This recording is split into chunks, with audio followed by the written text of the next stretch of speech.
Hello everybody and welcome to something a little bit different here on Philly Sports Network. This is Endzone Live and this is your opportunity to shape a broadcast that you don't really have normally. When you're watching it on TV, when you're listening to it on the radio, obviously you're consuming that media, but you're not really generating it. And what this is designed to do is just take it to the next level. What if we had a traditional TV broadcast, but it was built around you and you were helping shape that content? This is exactly what Endzone Live will be if all is successful. So will there be a time where Endzone Live is streamed every day throughout the week, potentially? Will there be every single Eagles game?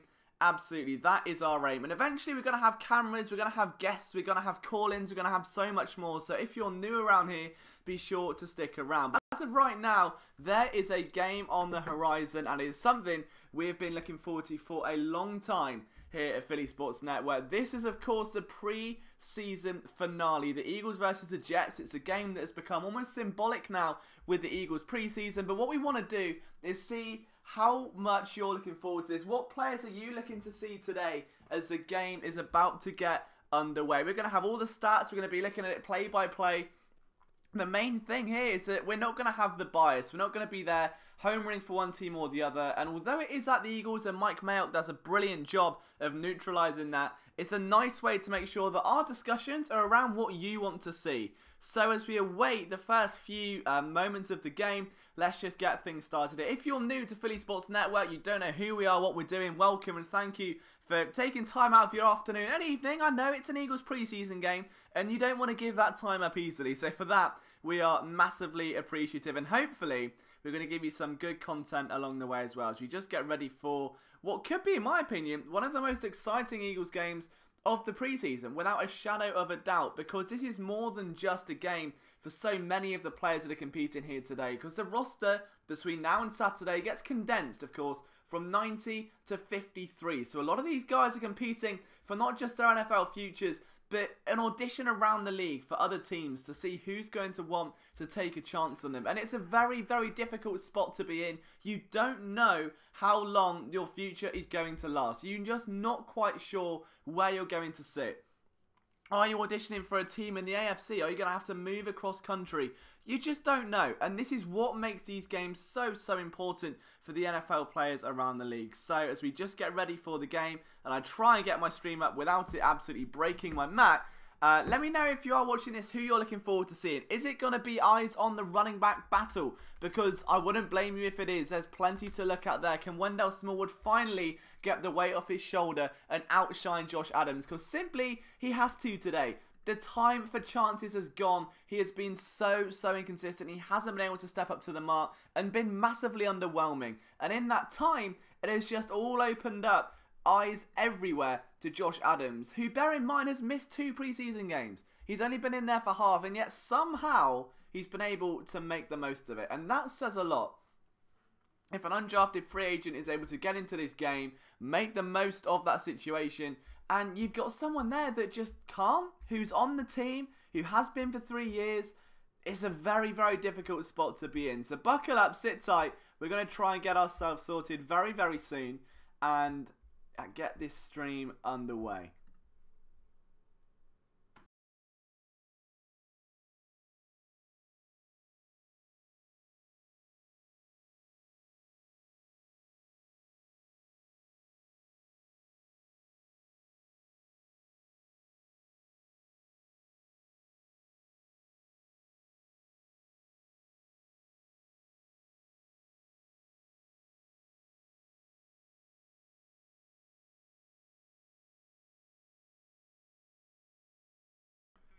Again, of course, the other aspect of this game as well is going to be Christian Hackenberg. Now, this is a quarterback who the Eagles have not seen. If you're just joining us again, welcome back. We're going to try and keep an eye on all of your comments and questions throughout the evening, just to try and get as much of them in to display as possible.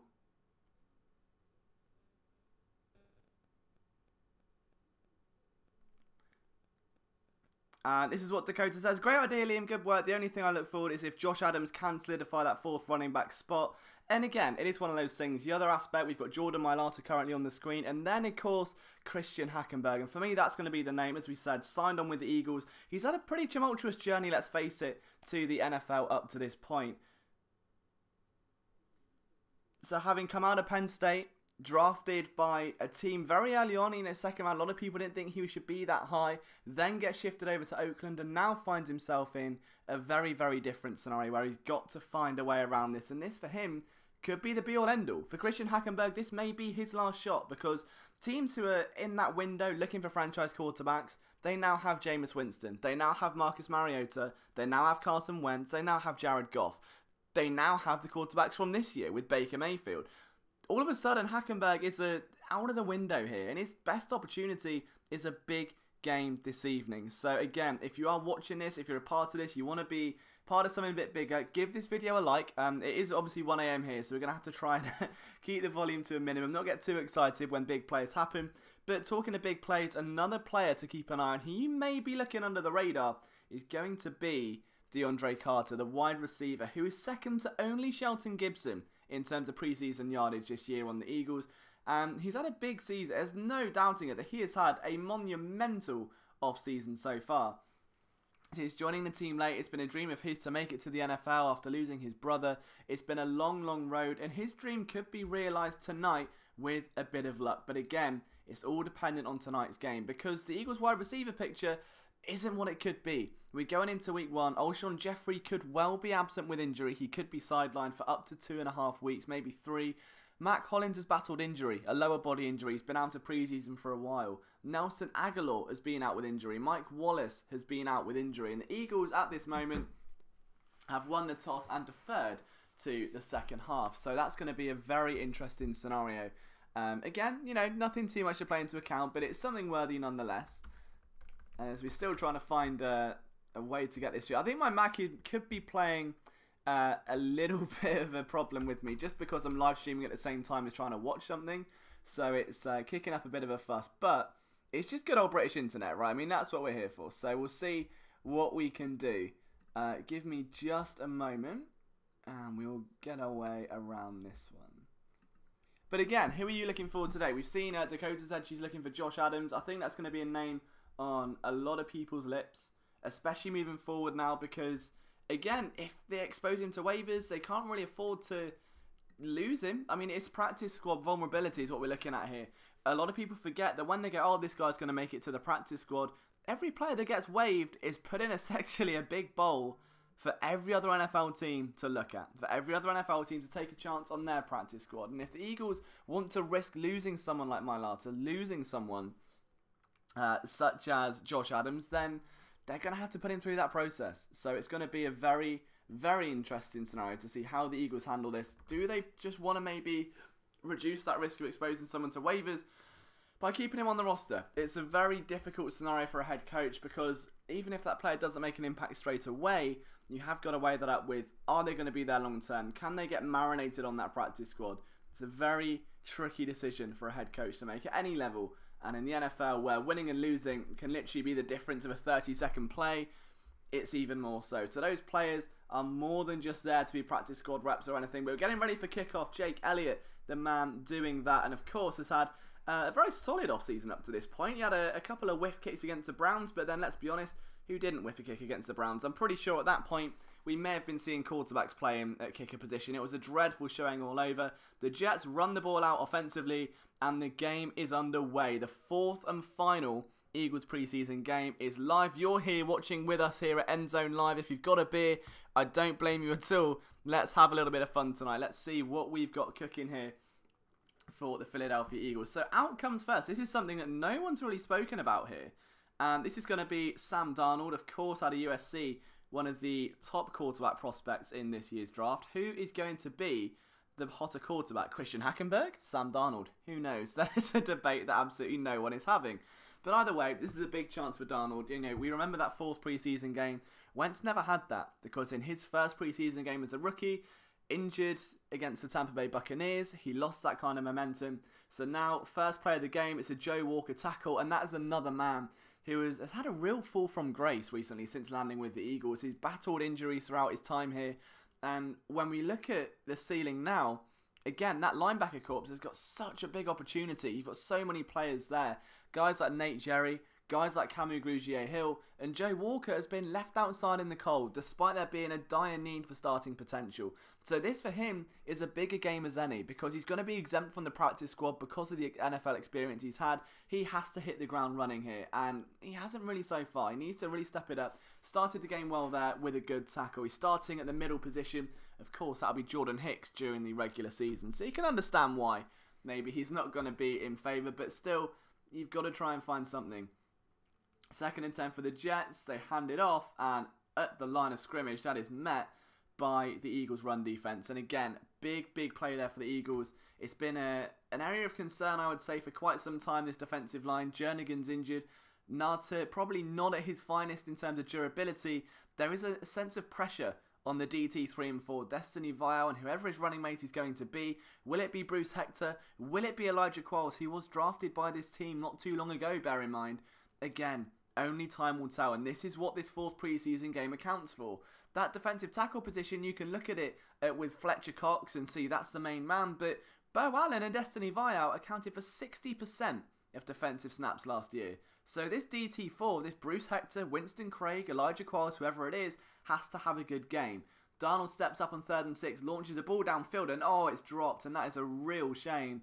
That had stunning potential for number 88, and it was a great pass. He was beaten. Let's see the cornerback play here. I believe that was Rasul Douglas. No, it wasn't. It was Trey Sullivan, who bizarrely starting outside there. That's interesting. So the Eagles safety start. Oh, it was Chandon Sullivan, I beg your pardon. So Chandon Sullivan, the cornerback. That's my apology, but just beating on the route there. Luckily, he broke it up. Good hustle. Tracked his way back down the flight path of the ball, knocked it out of the way, and it's 4th and 6. So a very quick punt here for the Jets offense. We saw a nice shot there from Sam Darnold, but you know what? It didn't materialise. And the Eagles offense at Lincoln Financial Field out for the final time before the regular season gets underway. That is going to be a lot of fun. A lot of fun. This is it now. This is the final game, and the man leading them out, none other than Nate Sudfeld. Oh, it's Joe Callahan. There you go. You can see why we're doing this as in the middle of the preseason as an experiment, right? If it doesn't work, it's not the end of the world, because I think everyone's a little bit rusty on preseason game 4. But if it does, then we've got ourselves a very different type of scenario here. But again, we need you to make it help with us, guys. If you're in this chat, if you observe something that I miss, if you want to talk about something, let's get it in. Leave a comment on this YouTube chat. Let's have some fun here. And already the referee making a flag. It's been 7 seconds and there's a flag. That's what you want to see, isn't it? That just is a great idea. So Barry Anderson making sure he gets nice and stuck in early on. So it was against the Jets by the looks of things. So the coffee on my end is already out. It's now 12 minutes past 12 in the morning. So a nice coffee. I'm up at 6 AM. So we need plenty of coffee today. That's going to be a very fun shift at work tomorrow, I'm sure, after this live stream. So, let's see. This is the first time, actually, that we're going to see Joe Callahan with a real opportunity out here with some of the starters from the offense. Now, the offensive line is going to be preliminary a 2nd and 3rd unit. Maybe Dallas Goedert is going to be out there. A few of those receivers like DeAndre Carter. Callahan first down. Makes a pass, and it's straight over the middle to number 85. That's a big start for the Eagles offense to find that rhythm. This is what we saw with Nick Foles very much so, but that number 85, of course, is a tight end that we should all really get to know a little bit better. We'll get into him a bit later. Now, that man is Billy Brown, of course, joined the team last season. Had an exceptional offseason with the Eagles. Many thought he should have made the final roster. Didn't. And when tight end was a dire need, the Eagles traded up. Well, they traded back, I should say. They picked up Dallas Goedert and they signed Richard Rodgers. So all of a sudden, Billy Brown's hot offseason was left out in the cold with not much left to do. And that was a real shame. At one point, he had plenty of potential. And it's Adams, the running back, number 33 for the Eagles. Josh Adams getting himself started nice and early. And he's trying to follow his blocks. Let's just take a look at this run in slow motion. You can see there Vitae and Pryor, and Big V has come under quite the amount of criticism in recent weeks. Seemed to show up quite well there, but he has not had the hottest preseason. And for someone that blocked so well in the NFC Championship game, you've got to hope for a little bit more. But it's 3rd down and 3. Callahan, it's play action. They give it to Adams, who's swallowed up behind the line of scrimmage.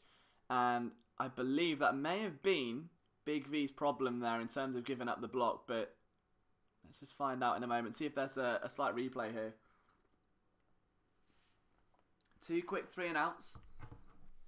Greg Ward Jr. out on the field, the former Houston quarterback who is trying to transition his way to the wide receiver position. It's his 2nd year now doing just that. So the Eagles punt team is out. They're not going to risk anything just yet. Let's be honest here. You can't really blame them for that. It's a lot to handle. So Cameron Johnston, the iron leg of this team, who has been just astonishing in terms of punting. It's been a real bright spot. Lands this one inside the 20. It's run out, and a missed tackle there is not a good look. That's 2 missed tackles, and Cameron Johnston just missed a tackle. The punter tried to do a Pat McAfee. It just wasn't going to work there. But a missed tackle is just not a good look early on. Sam Darnold will trot back out onto the field. 11 minutes to go in the first quarter. Score tied 0-0. So early observations after the first offensive drive for both teams are that this may be another offensive stalemate. This is to be expected, of course. It is the final preseason game. No one is expecting miracles right now. But if you are just joining us again, welcome. Make sure to be a part of this. It's going to be a lot of fun. Stick around. We're going to have a lot of discussion throughout the evening, and probably my voice may go very, very dry. But this is just going to be something... we've got 2 dislikes. That's always a strong start. So that's exactly what we want to see. So someone's having a real whale of a time there. So if you are watching this and haven't liked it, give it a thumbs up. If you're not a fan of this idea, let us know. It is the 4th preseason game. Again, it is probably going to be a little bit topsy-turvy at times. But we'll be back after a short break as we go to adverts, waiting for the 2nd offensive drive of the afternoon.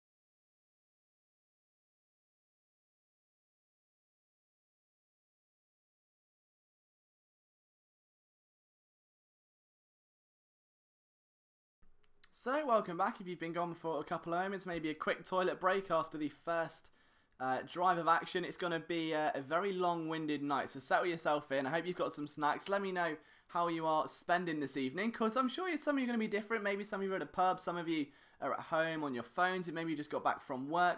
What is it about this game you're looking forward to? Entrepreneur215 says, is O-line the biggest problem so far? And I would say in terms of this game, potentially. I mean, they didn't look great on their first time out. Let's be brutally honest right there. It was Joe Callahan didn't have all the time in the world to throw the ball, which certainly proved to be problematic. And I think Big V struggled a little bit. But I think the main question we're going to look at here is obviously that centre position. How is the Eagles offense going to handle that centre spot? Is Isaac Seumalo still going to struggle when it comes to snapping balls? Or is he going to maybe find some new steam? Only time will tell. But so far, so good. I mean, defensively, the team are looking very strong right now. It's another big stop by the defensive line.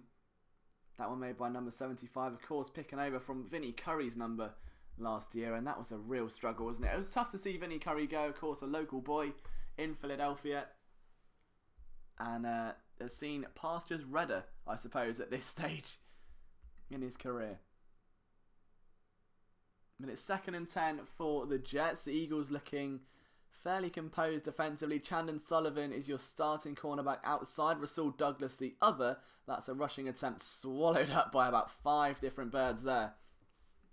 And again, if you are watching this with me, let me know what you're doing. Let me know what players you're looking out for, what your observations are, because this is what's going to make this different, is that you have this stream in the background, you're watching the game, you're observing, I'm observing, and this is where the fun is really going to start for all of us here. So make sure if you're in this chat, give it a like.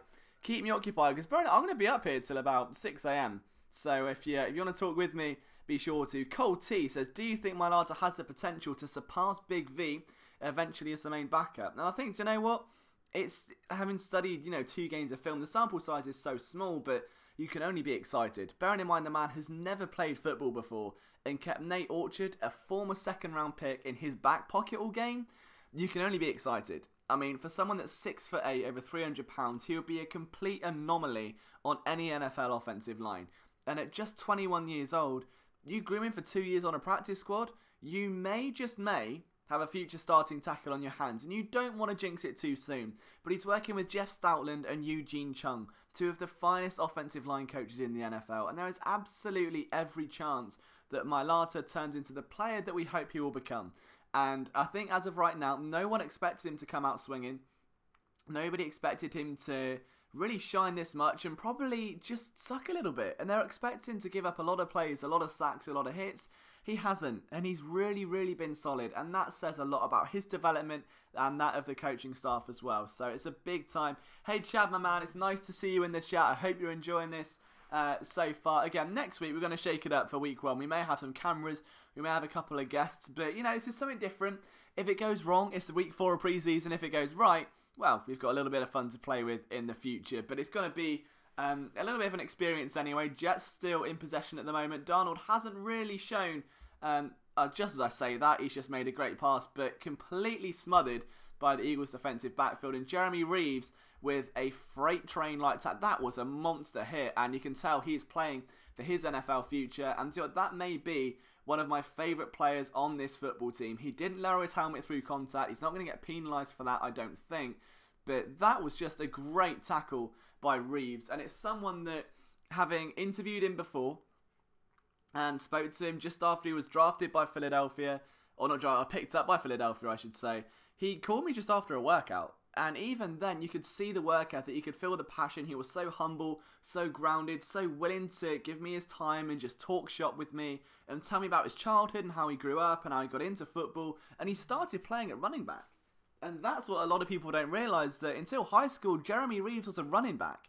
And then he just thought, you know what, I want to deliver those hits I'm absorbing.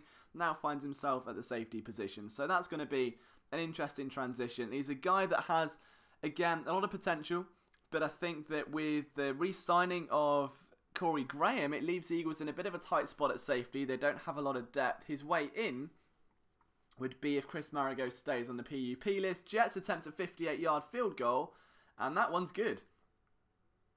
So that was a little bit saucy. The Jets take a 3-0 lead, and the villain from the first Incredibles film, also known as Sam Darnold, is on the sidelines, and his offense puts up the first points of the afternoon. Cole says, I really hope you're able to get support for these streams, because, do you know what, man, I really appreciate that. And do you know what? Even if it doesn't, you keep doing it. You keep pounding, because if one person finds value in this, then that's my job done well. I'm here to provide for you guys. If you enjoy this, if you want to leave this stream on and watch this game and have a bit of fun, then I'm happy. That is exactly what I'm here for. So if you are enjoying it, again, please hit that like button, hit subscribe. We're going to have plenty of film room pieces and stuff coming over the next few weeks. I cannot wait for regular season film room again. I mean, that is going to be a lot of fun. But the one thing I want this channel to do is kind of differentiate from the other outlets, because you'll notice the bigger news outlets in the world, like the NJ.coms and the Bleeding Green Nations, like they have YouTube channels. They're not really active. They don't really do much on them. And there is such, I think, an opportunity to bring something new and something different, where I want to try new things. Like, that's always my thing. Like, sometimes it works, sometimes it doesn't. I had an ebook came out, it was like a magazine, Minus Equals Plus. We had Jordan Matthews, Trey Burton, loads of Flyers players, all part of that. It's just trying new things. It's trying to be different. It's trying to bring you guys a different way of consuming content. And this is all this is. So in time, if we can have roundtable discussions with cameras and guests and call-ins, then it's going to be brilliant. And I'm really excited about it. So we'll see. It's just, everyone consumes the game differently. Some people sit at home with a beer in man caves, and I'm definitely one of those people. Other people want to go out and socialise with friends. And I think this just adds a slightly different element to those who spend a lot of their time on YouTube and watching live streams. But I'm happy. I've just spoken the entire way through an advert break, which is kind of impressive, I think. And the Eagles offense will be back out on field. Jason Kelsey rocking a beautiful hat, it has to be said. I want to buy one of those for Christmas. That is...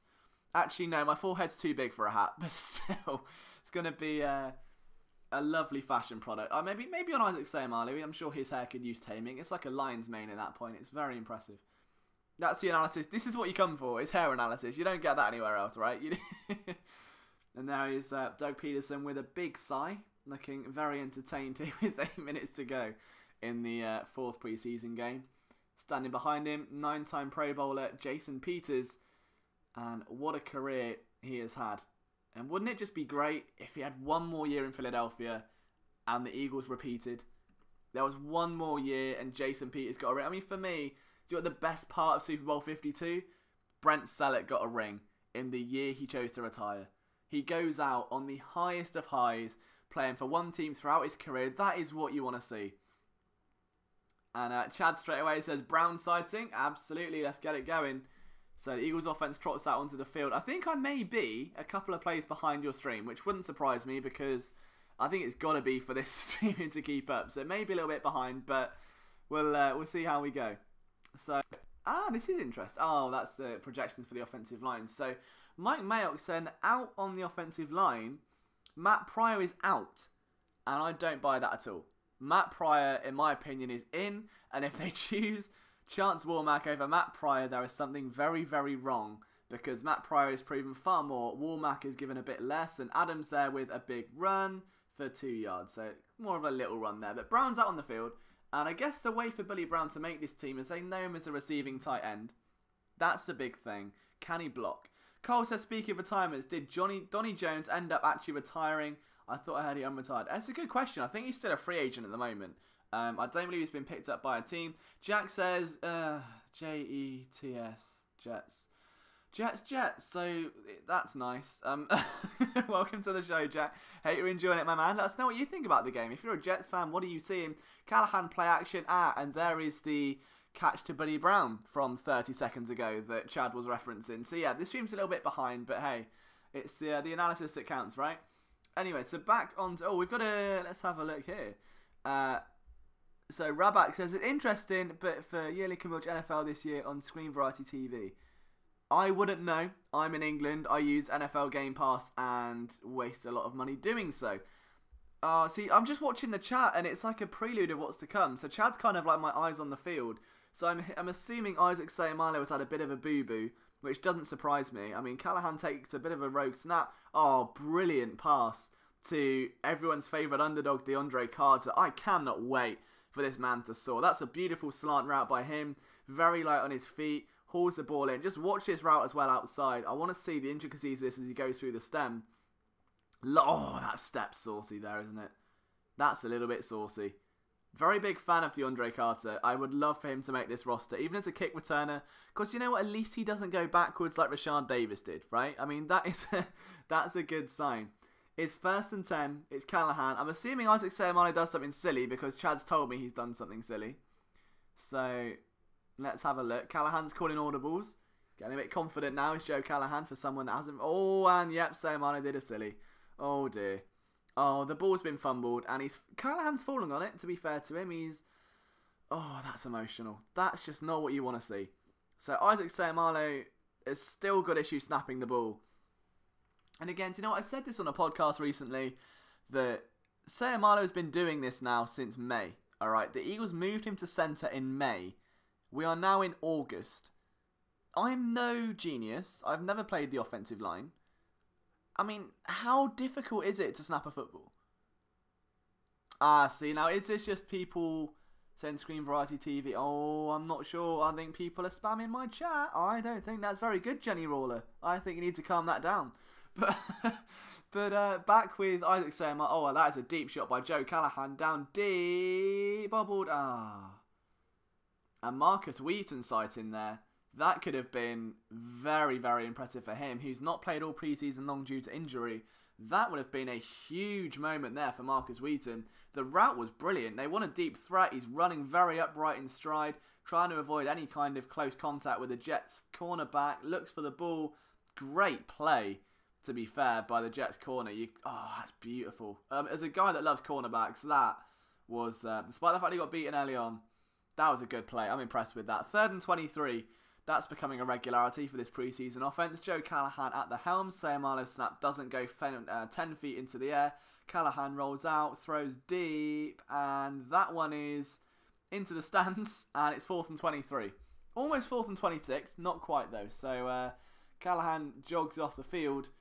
But I think the main takeaway there for 2 have been Isaac Seumalo and maybe Billy Brown, maybe DeAndre Carter. For me, looking at that, I think the only way you can view it is that Seumalo, yes, his versatility is valuable when he was good at guard, but let's just not forget, okay, that last off-season, the Eagles didn't have a starting left guard. He was fighting with Chance Womack, and it took until week 2 of the regular season for Peterson to go, you know what, this isn't working, going to give it to Wiz, and then Wisniewski was the starting left guard. So it's not like he didn't have an opportunity. It's not like he didn't, you know, have a chance to start. He couldn't win out then against Chance Womack, and now they moved him to centre because Matt Pryor's been drafted in. And he's still struggling now. Is there a completely different array of issues? I just say it doesn't matter where you move him.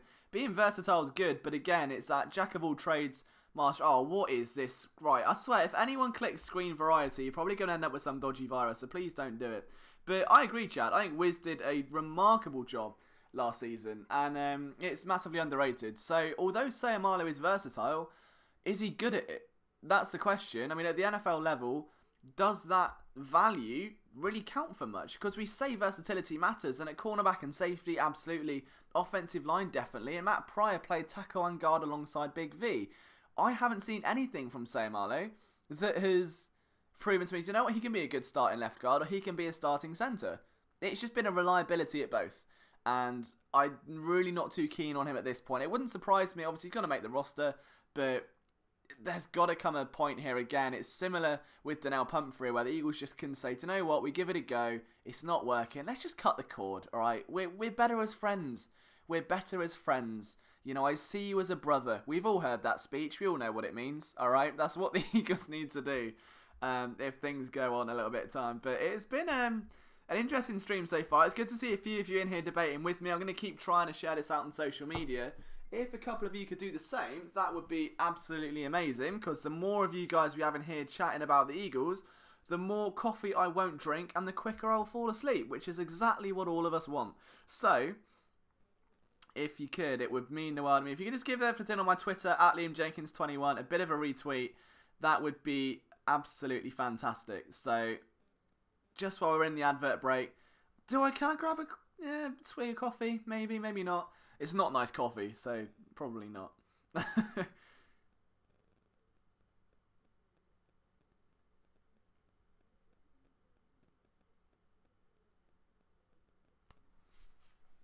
There we go. I appreciate it, Cole. Thank you, my man. So Chad says I need something from his draft crush. You know what?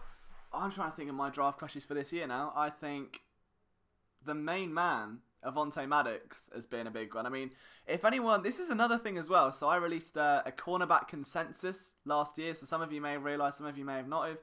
But before I get to that, that is a beautiful scene. Jason Peters working with Jordan Mailata on the sideline. I actually want to cry. That is so sweet. That's so, oh my God. He's going to be a future Hall of Famer. Both of them. That's what you want to see. That was earlier in the day. But yeah, Josh Sweat, that's going to be interesting. We'll keep an eye on his name. I think you're right. And this is what annoyed me with him at FSU, because he felt just like a schematic misfit. But another thing that's annoyed me is Stephen Means. I don't know how much more he's got to do and how much more he can flash before he actually gets given some sort of, you know, recognition. But that man has been a preseason standout for 2 years in a row. Clung onto the bottom of the roster. And then, I don't know, he's even flashed during the game, you know, actually on the field as well, which has been really interesting during the regular season, but hasn't really been able to elevate himself to that next level. And with the drafting of Sweat, with Joe Ostman, again, Joe Ostman was meant to be this prized UDFA signing that's somehow going to win you a Super Bowl ring by himself. I've not seen him do anything. I've not seen him flash. I've not seen any of those big jumps that we're talking about before. Same with Elijah Qualls. That's the man I really want to see something more from. And that was a big tackle. I'm going to assume that's by Elijah Qualls without even looking now, because that, ladies and gentlemen, is what we call the commentator's curse. So if that did just happen, I apologise. I'm not able to watch game because I don't have Game Pass. Ah, cool. Then Cole, this is the stream for you. This is exactly why we're here. I believe Pump is active. I may be wrong. It wouldn't surprise me if he comes in maybe third quarter, fourth quarter, just because they're trying to work out Smallwood versus Adams first, and Adams obviously getting the bulk of carries to begin with. So we're 2nd and 9 and another swig of coffee down. And let's see how things are going here. Darnold takes a snap. It's another handoff. And that's a big gain. Looked like a bit of a missed tackle from one of the Eagles linebackers. Wasn't the perfect angle. But the defense overall, I believe that's another 3 and out. Will be in just a second. Or it was Twitter spoiled it for me. So it's down and 2. Let's have a look. Now this is interesting. You got West there, number 35. And this will infuriate me because Charles-Andrick West, I put an article out on a few days ago actually lobbying for the Eagles to sign him. It just made way too much sense to me after that infuriating Browns game. And then, literally a day after I put that article out, the Jets get him. And I really hope he burns him. No, he doesn't. The Eagles swallow him up. And that's a brilliant tackle. I want to find out who that was. That was Leroy Reynolds. That's a big-time tackle from the linebacker. That's a man that's pushing to make the roster as well on the bottom end. But, yeah, I mean, Charles-Andrick West, for me, he will give you a sense of familiarity with the playbook because he's played under Peterson before. Peterson rolled with him as a lead back. He had 800 yards in 2015 and 200 plus receiving yards. He was a very strong asset to that Chiefs offense in the absence of Jamal Charles. And then he just got, you know, kind of left on the bench because Kareem Hunt happened. So for me, that was a no-brainer to at least work him out. And maybe, Doug Peterson, pick up your phone and text me sometime. I'm waiting for you. But, yeah, the Jets have got Charles-Andrick West now, and it's a good pickup. No matter who picked him up, it was always going to be a good pickup. Absolutely, yes. So, Doug, a lot of people don't know this, Cole, but during that 2015 season, Andy Reid, from Game 8 onwards, actually gave play-calling duties down to Charles-Andrick, down to Doug Peterson. And during that time, Charles-Andrick West, I think it was 450 yards he picked up under Peterson in that time. So, Peterson had play-calling, and he was choosing West as the lead back. So the familiarity was there. In other news, 14-0. Oh my God. I was going to put on as well. I was going to have a bet today on UCF. And I didn't do it because I thought last time, I just thought UConn at home, they've got the home field advantage. I know they got blew out by 40 points last time. But I mean, I just thought, you know what? That'll be fine. I think the spread was 25 points. That's looking good for UConn. Fair play to them. Hey, Bill, nice to see you in the chat, my man. Vita headed back in. I think my lads will get the second half, which means Eagles film room episode 3? Maybe. Who knows? Who knows? As you wait for another possession for the Eagles, who stood strong on that series. What other games have we got today? We've got... Is it Minnesota, aren't they playing today? We're against New Mexico State. Oh, you've got it. Oh, I hope it comes in for you, man. I've been on a terrible run with sports betting recently. Baseball has been the downfall. But I think the worst decision was I think I did the first Eagles preseason game, and I was so certain on it, and it just didn't end well. And then I realised I'm betting NFL preseason. Probably not a good look. But it's just one of those things. So, then we've got Purdue. They play a bit later. And then Tulane, my little NCAA 14 crush. And Western Michigan play a little bit later as well. But I don't know. It's interesting. I had a feeling that UCF were going to blow them out. They've just become like this. For some other total, 70 points as well. Like, that got me. But we're going to talk about Eagles again, because I could talk about sports betting and numbers all day long. There's a lovely camera at the moment that seems to be fixed onto a pylon. And I'm glad I'm not alone in terms of betting the NFL. Do you know what? We're 1 week away. Oh, I can't wait. I might do an NFL betting podcast. It is my favourite thing to do. And I can't tell if that's good or bad. But you know what? You roll with it, right? It's definitely interesting to see this sort of thing now. Like, sports betting in America is so confusing to me. Because in England, right, it's to a point where if there is a Premier League game on, I can go on my phone 30 minutes into that game and bet on it. I can go on it 80 minutes into that game and bet on it. No matter what's happening, I can bet on that game while the game is happening. Unless there's going to be a goal and then they suspend it. But the odds always ever change. If a team's looking good, the odds come down. If they don't, they go up. With baseball, if there are no runs in the first 3 innings, obviously the total goes down. And Cole says, damn, I've got to go to dinner, but I'll try to get the stream attention. I appreciate that, my man. Thank you so much for tuning in. Hope you enjoy your dinner. Hope you don't let it go too cold by watching this preseason game. But yeah, thanks for coming in, Cole. I really appreciate that, my man. We'll have plenty more of these coming up in the near future, I'm sure of it. Have you got ESPN Player for college football? Do you know what? I don't, actually. I've got a channel called BT Sport in England. They kind of cover ESPN, so I just get whatever they show. And then other times I get a bit naughty and I just use the internet, but we don't tell anyone that. But I might need to get ESPN College Player. As much as I hate V, he's good in the run. I'm sure I'll see that now, Chad, and I'm about 3 plays behind you. Oh, okay, I see what you're on about. That was a bit naughty. There's a big play there to... who was that? It's number 49. This is the only thing with such a small window on my screen. I can't see any of the players. But we're assuming here. Oh, my coffee's going so cold. What's colder, the Eagles' offense or Liam's coffee? We don't know. We don't know. It's an ongoing enigma. There's Nick Foles, who's not going to be seeing any snaps today. That's frustrating. I'd assume after last time, Nick Foles will at least get some snaps, but apparently not. Apparently it's just not going to be his day. That's understandable.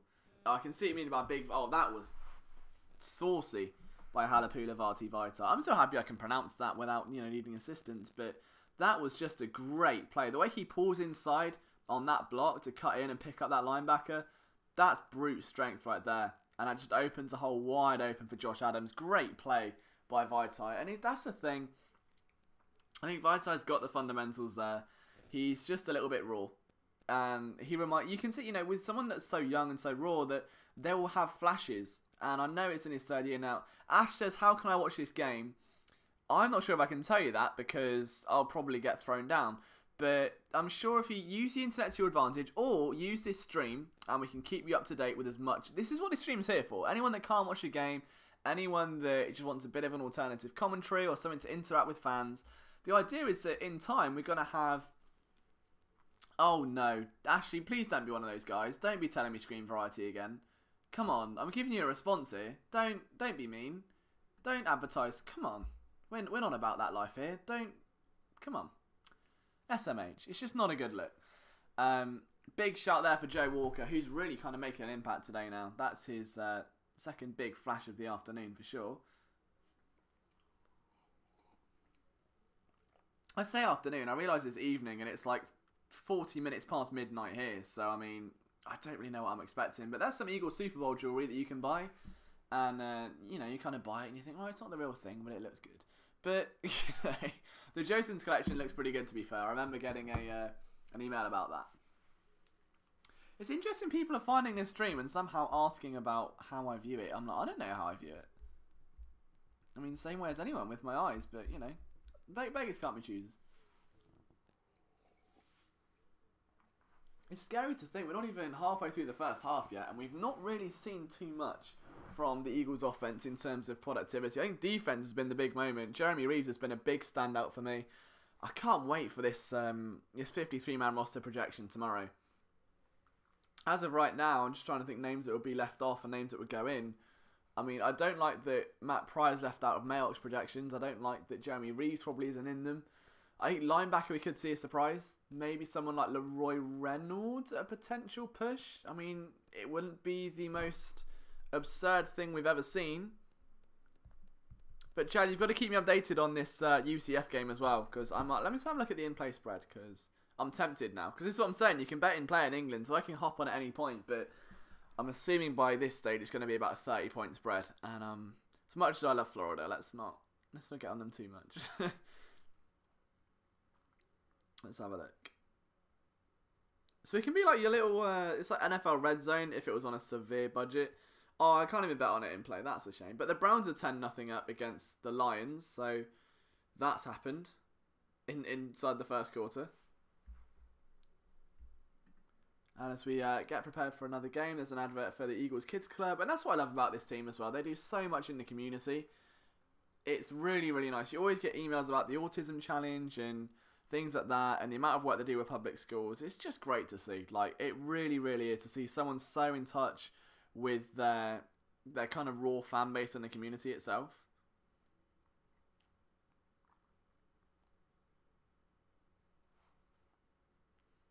And there's another... Oh, this is interesting. So they're looking at Mike Mayock's roster projections for who's... Oh, he's cut Carter. He's cut Wheaton. And Kamar Aiken makes it over Carter. No. No. That's just not happening, is it? DeAndre Carter, in my eyes, makes that over Kamar Aiken. He's shown me way more. I know Joe Douglas probably has a thing for Kamar Aiken because he's scouted him before and he's been part of the Ravens with him before. But, you know... I would say DeAndre Carter. A great graphic isn't... No, do you know what, Nate? You are completely right. But I can assure you it is more aesthetically pleasing than me at 1 a.m. in an Orange Flyers jersey sweating and drinking coffee. As time goes on, if this takes off, I would stream the game. It would throw me off. But I would say I want to get cameras set up so you can have a few different angles and have guests come on and talk shop. And I appreciate it, man. I appreciate it. It's, I understand. It was something I've been planning for a while. I couldn't get my hands on a decent camera. I don't really want to use a MacBook webcam. The other idea was a Google Hangout, and it just wasn't really where I was looking at. But, we will see. I mean, the idea with this stream, though, Nate, is that it's in the background while you're watching the game. I mean, if you want to stare at this graphic for 45 minutes, it's not aesthetically pleasing to anyone. I mean, I made it, and it's not aesthetically pleasing. But the idea is that the game's in the background, or whatever you're doing is the foreground, and this is just filling that void, giving you that extra insight, extra analysis, extra conversation. So, I mean, be sure you don't have to stare at that graphic. You can turn it off. You can look elsewhere. It's okay. I'm not going to judge you. I don't blame you. The Eagles' offense is still out on the field, and it's still 2nd and 10 for them at the moment. Let's see how this series fares out. See, there you go, Nate, right? That you're not watching the game, so you're going to have to stare at that graphic, or join the discussion. It's all cool. This is what we're here for, and this is where, obviously, the next level of this graphic will be having the webcams, or having the cameras, and you can see my sweaty coffee drinking self at 1 in the morning. But until then, we've got to see if it works first. I wasn't going to invest like £200-300 on cameras if 3 people showed up to the stream. I've got to make sure that it's right and it's something people want to see. And you trial on preseason week 4. I mean, I would rather do this now than week 1 of the regular season and then have that same criticism. You see what I'm saying? Nate, come on, buddy. Nate? All right. So, Eagles are off again, 3rd and 8. Joe Callahan rolls outside, pressure let up, and it's just a Joe Callahan throw, really. Nothing to say there. But Carter was the intended receiver. The ball way too short that time round. It's another Eagles 3 and out. And I know it's only the backups. I know it's only preseason. But this Eagles team, offensively, I have not seen them preseason this inefficient in quite some time. Defensively, they've been brilliant. I don't know what Cameron Johnston eats for breakfast, but I want some of it because that leg is made out of pure steel. Ugly Ass Taco says, I mean, I love that name, by the way. Excited for next week. Me too. Although I think there's a slight reason to be concerned. I'm sure we'll talk about that a little bit later on. But Cameron Johnston, let's say, how far is he going to boot this one? That goes inside the... Oh, inside the 5. Caught by Carter just outside it, but... Good God, that man is just made of iron, isn't he? Oh, well, I don't know where they found Cameron Johnston, but... Yeah, he is. We're going to need a new nickname for Cameron Johnston. How long have you been following the Eagles? I've been a fan for... Alright, this is right. Okay, so it gets a bit different now. So I've been a fan since, I was year 9. So I'd have been 14 years old, maybe. I'm now 23. So not, oh my God, 9 years. Jesus Christ, I'm old. 9 years. And I've been running the website for 4. And I would say that I've probably lost my fandom and become more of an unbiased writer in the last 2 or 3. Just because I found it really difficult to sit there and be a homer. And no disrespect to anyone that is working hard in this industry. I know there are guys that are in this industry that are diehard fans, on radio especially, that come off so biased and so tongue-in-cheek that it's off-putting to me. And for other fans, obviously, if you're a fan, you want fan bias. But for me, I want objective analysis wherever. Like, if my team stinks, I want to find out that they stink. And I want to be the guy to set the record straight. That's what I'm here for.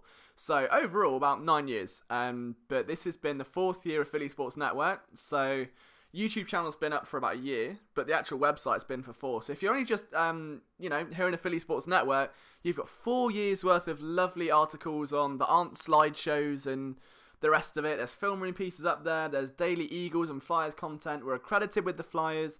I went to report the Sixers London game. That was cool.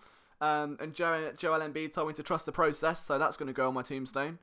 But yeah, 4 years. No, 9 years. Oh, I'm God. I need another coffee. It's going to have to be a half-time coffee, guys. I'm struggling here. But as we approach the end of the first quarter, who are your eyes on? Because as of right now, it's been a little bit topsy-turvy. Again, DeAndre Carter's been a nice standout. Josh Adams a little underwhelming. Jeremy Reeves has been good. Joe Walker's been good. Big V has been a position of focus. I don't really think he's been particularly good or bad. But Isaac Sayamalo, again, has got to be a slight area of concern. And now we're back to the game. Just going to send out a quick tweet to try and get some more people in here. Again, if you are watching this and enjoying it, please share a link on social media. Because if this gets traction and people enjoy it, then we end up with, like, 20, 30 people. We have discussions. We can order pizza together. We can go on romantic dates. Like, the possibilities are endless. That's all I'm saying, okay? But the more people we get, the more fun we're going to have. And it's... in Philly, France, yeah, see, I forget. If I say process, trust the process, right? It's just not going to end well, is it?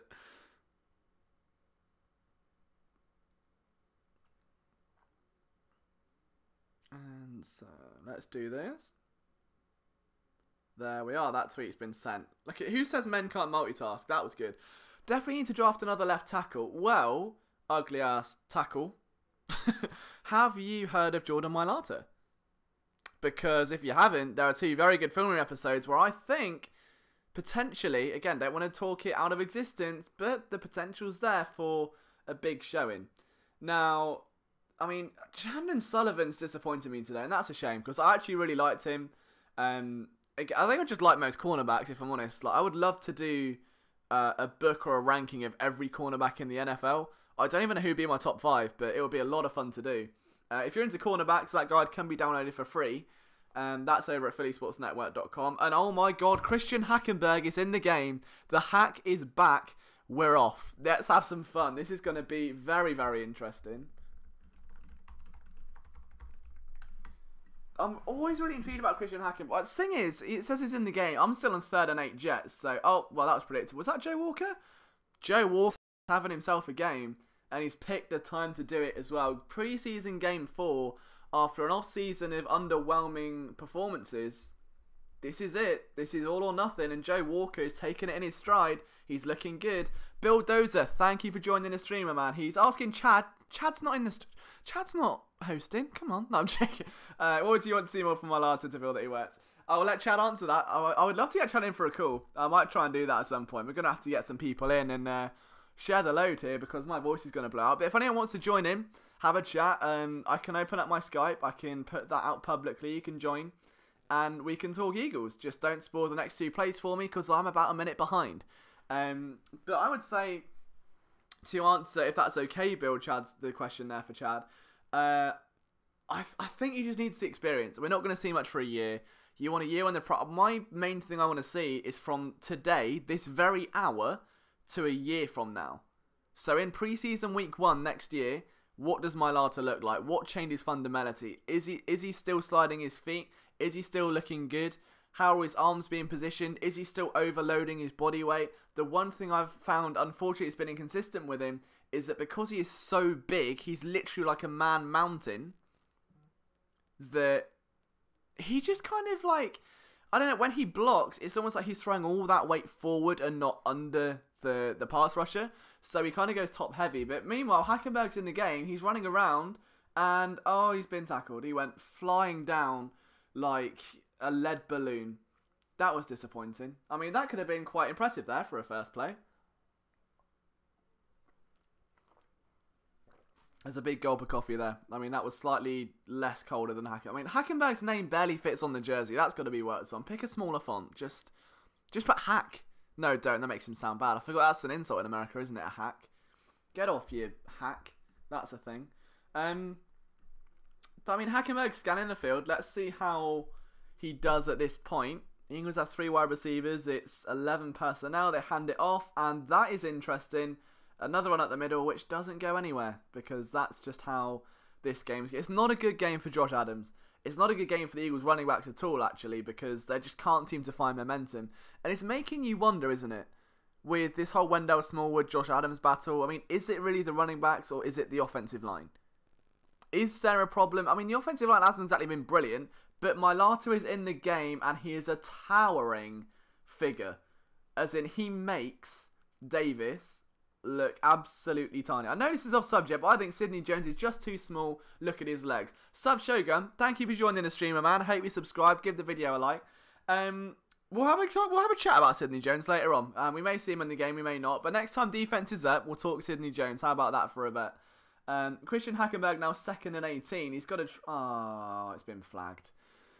Oh, Christian. What are you doing? Referee, do it. See, I've got no game audio, so I'm having to mimic what these penalties may be. It's now 2nd and 23. So, even better for Hackenberg to deal with. He's shaking his head. He's not a happy man.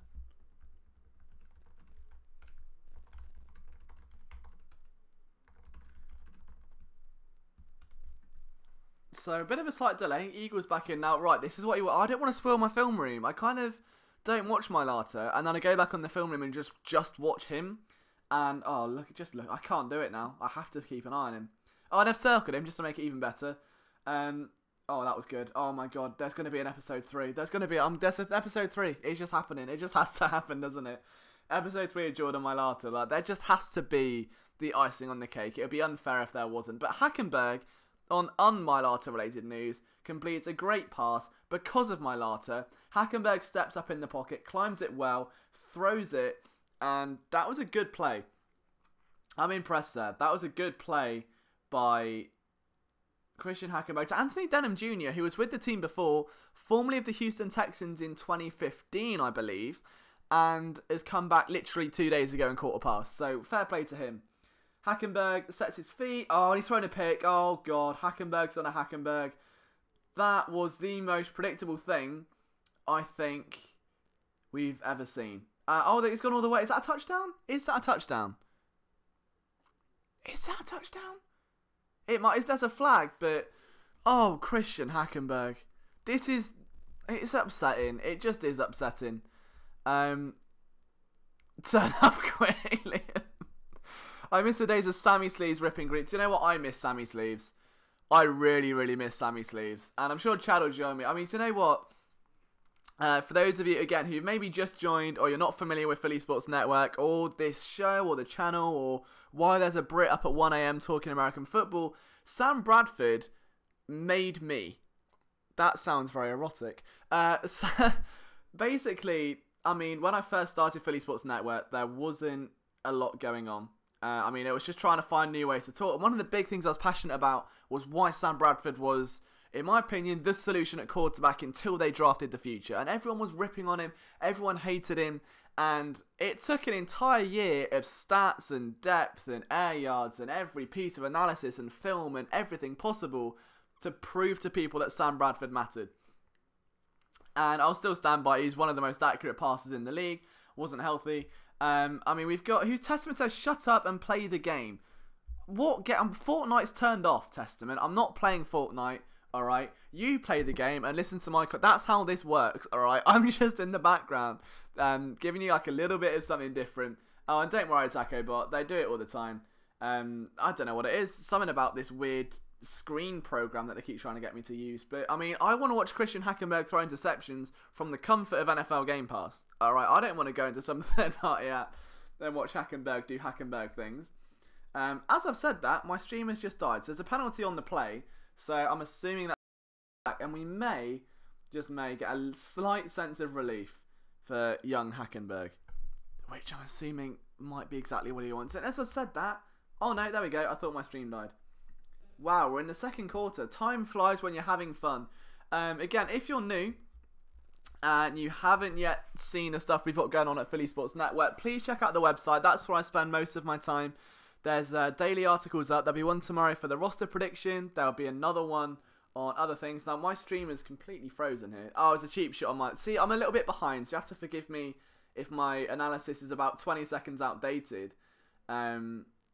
But yeah, it's been fun so far. I mean, again, another offensive stalemate. I think the under or over on points at this point will be 5, given that there's been 3 already and we've got another half to go. But you know what? I think I'm very interested to see how Hackenberg responds. I mean, quarterback, in my opinion, is very much like cornerback in that it's got to be one play. If you throw a pick as a quarterback, it is so easy to let it get to your head. Just ask Nathan Peterman last year for the Bills. Just ask Nick Foles in 2015. just ask, I'd say a lot of quarterbacks in this league who they don't seem to have that composure to throw a pick, let it go, get back on the grind and pick up where you left off and show your team you've got confidence is very, very rare, very difficult to do. And also, while we're here, I was telling someone about this the other day, and I know she's watching this as well, so Bella, if you're in, hello. I was telling Bella about this, this scouting thing with quarterbacks. And some of you may know this, some of you may not, but an NFL scout once told me that when he used to work for a college team, like I won't reveal which just for kind of protecting him, but when they scout quarterbacks and they take them to dinner and they're kind of trying to recruit them, that they look at something called quarterback face.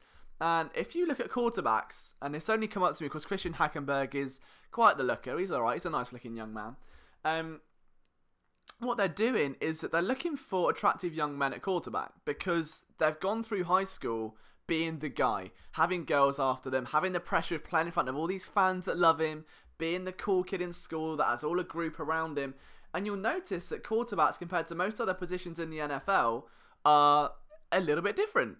They're a little bit more, like, you look at Cam Newton in comparison to, I'm not going to name anyone, I'm not that kind of guy, but it's a very interesting fact, and it never dawned on me before, but guys will literally, when they're taking out quarterbacks to recruit them and to try and analyse them and see if they fit, they will typically look for guys with a square jaw, with a nice haircut, who've been used to being the centre of attention, because then when the pressure's really on, it's no different from them. They're used to that limelight. And Chad says hello to Bella, so if Bella's in, look at that, she's going to be the star of the show now, she'll love that.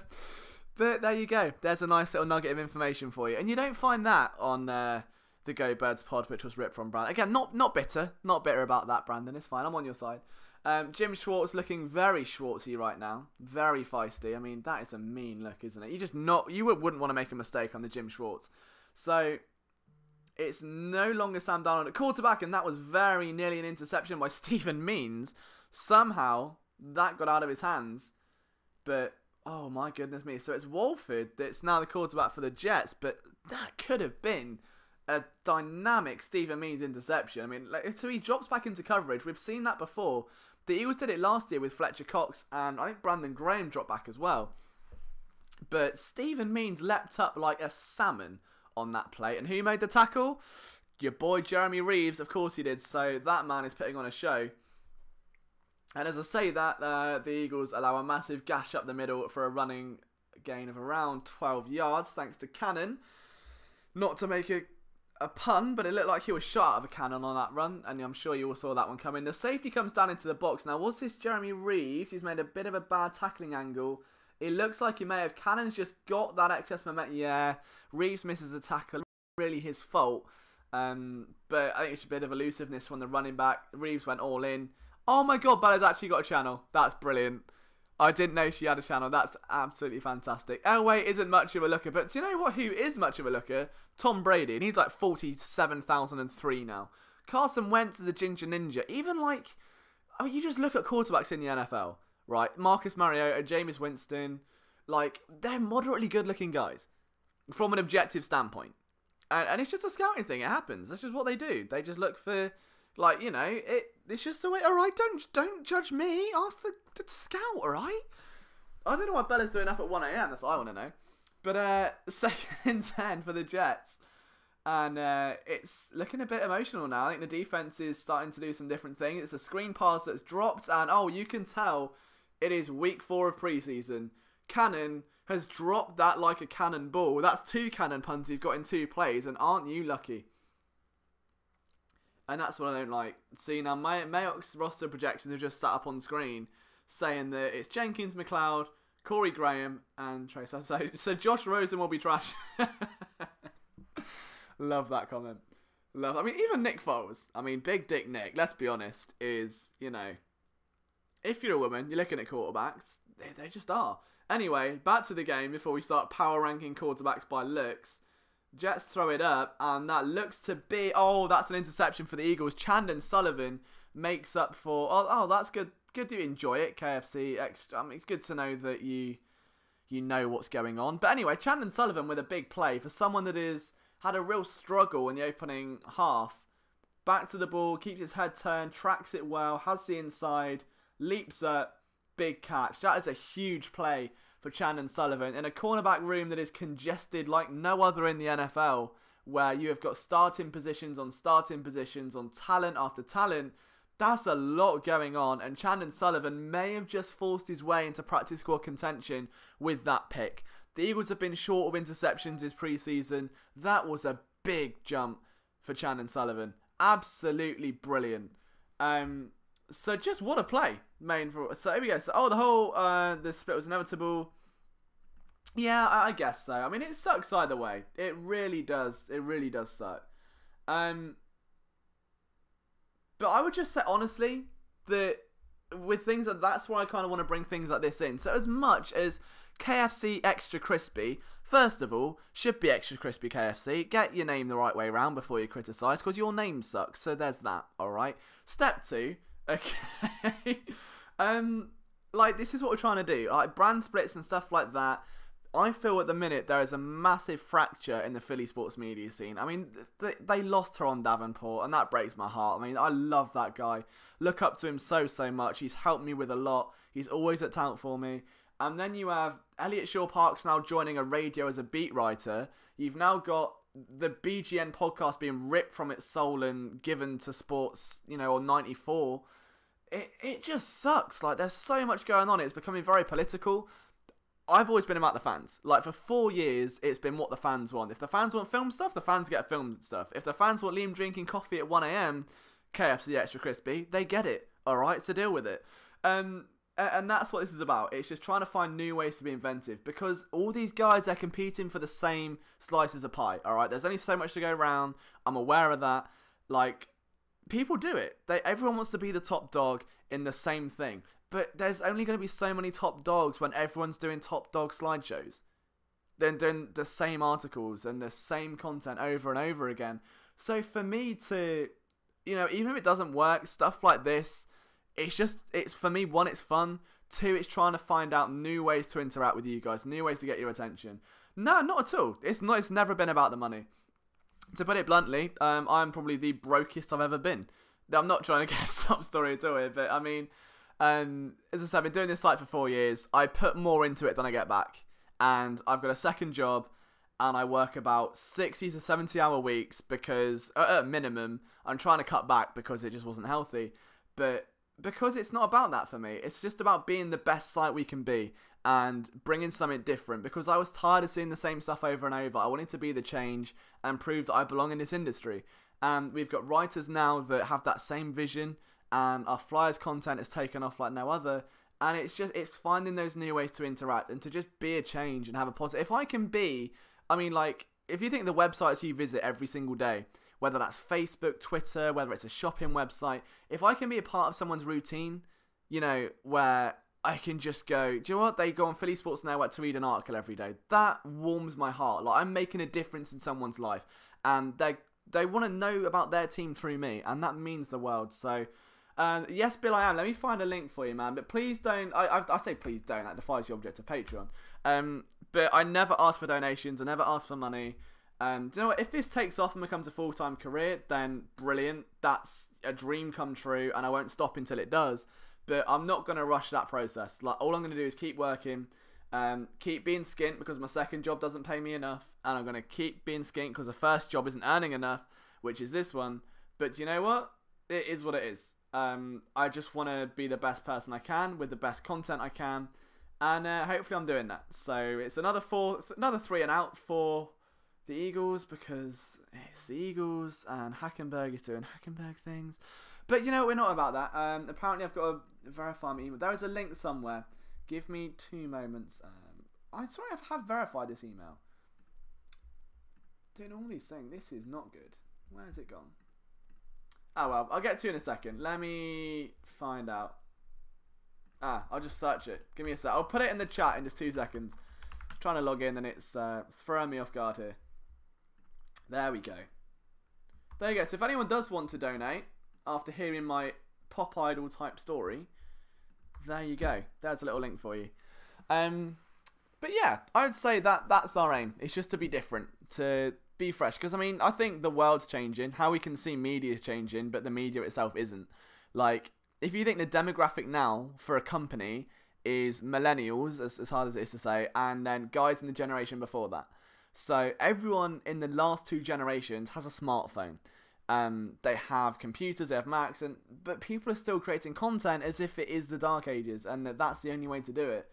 And hang on, Cameron Johnston has just punted from his 1-yard line and got it inside. Oh my god, what does that man eat? It's inside the 25. I mean, the punt return was awful. It was sloppy, and they were missed tackles everywhere, but we're not talking about that. Cameron Johnston is my new off-season crush.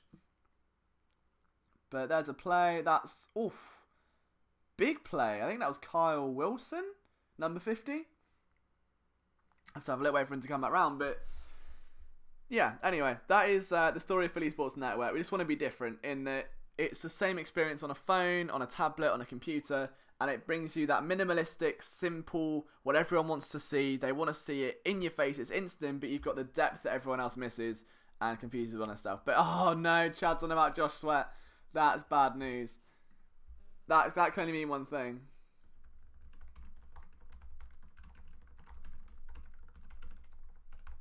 And 9 likes. Do you know what? 1 more like, and we've got 10. That would be mad. If you haven't liked this stream yet, go. Let's get to 10 likes. That would be amazing. 10 likes on this stream before halftime, and I may just shed a tear. That actually means a lot. I didn't think it would get this kind of response. So to have a few of you in here talking with me, so I'm not just driving myself insane, that's cool, man. Honestly, thank you so much. So I guess I go to his best punter in the league. Adam says, "What's the Sweat deal?" He doesn't get it. Do you know what? It's interesting, isn't it? I put it down honestly to what we saw at Florida. I mean, there's a film room on this channel. If you haven't seen it already, I mean, do so after this game. We'll do it now, actually. I mean, it's not like you're missing much in this one. Oh, that was almost taken away by Sullivan again. Wildly overthrown there by Walford. But it felt like at Florida State that he was very much a misfit in that he was tasked to play a role he wasn't natural in that I just think he underperformed because of it. And he was kind of limited and put in this box where he was expected to be a coverage guy when he's not a coverage guy. And now he's having to really almost expand on all of that knowledge and expand on that potential. He's being driven in a way he wasn't at FSU. It's probably going to take time. I mean, everyone's learning curve is different. I mean, we would love it if it was a game of Madden and everyone just suddenly became elite overnight. But it is a bit more difficult. So let's see here. McCoy says, "I've only recently come across your work. You put somebody's full to..." Oh my god, thank you so much, my man.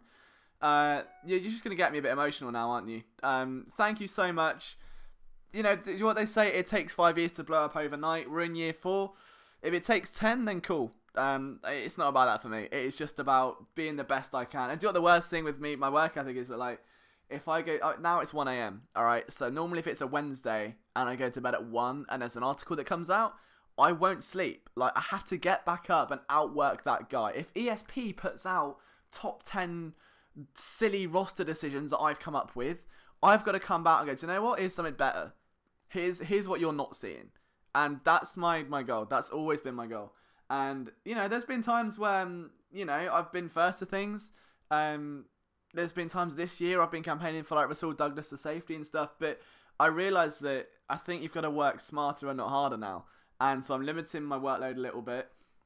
And I'm trying different things. It's like, if YouTube is going to be a way forward, what can we do with it? Can we get something like this working where next week, for week 1, I have a camera on me and we'll get call-ins and we'll have a guest co-host.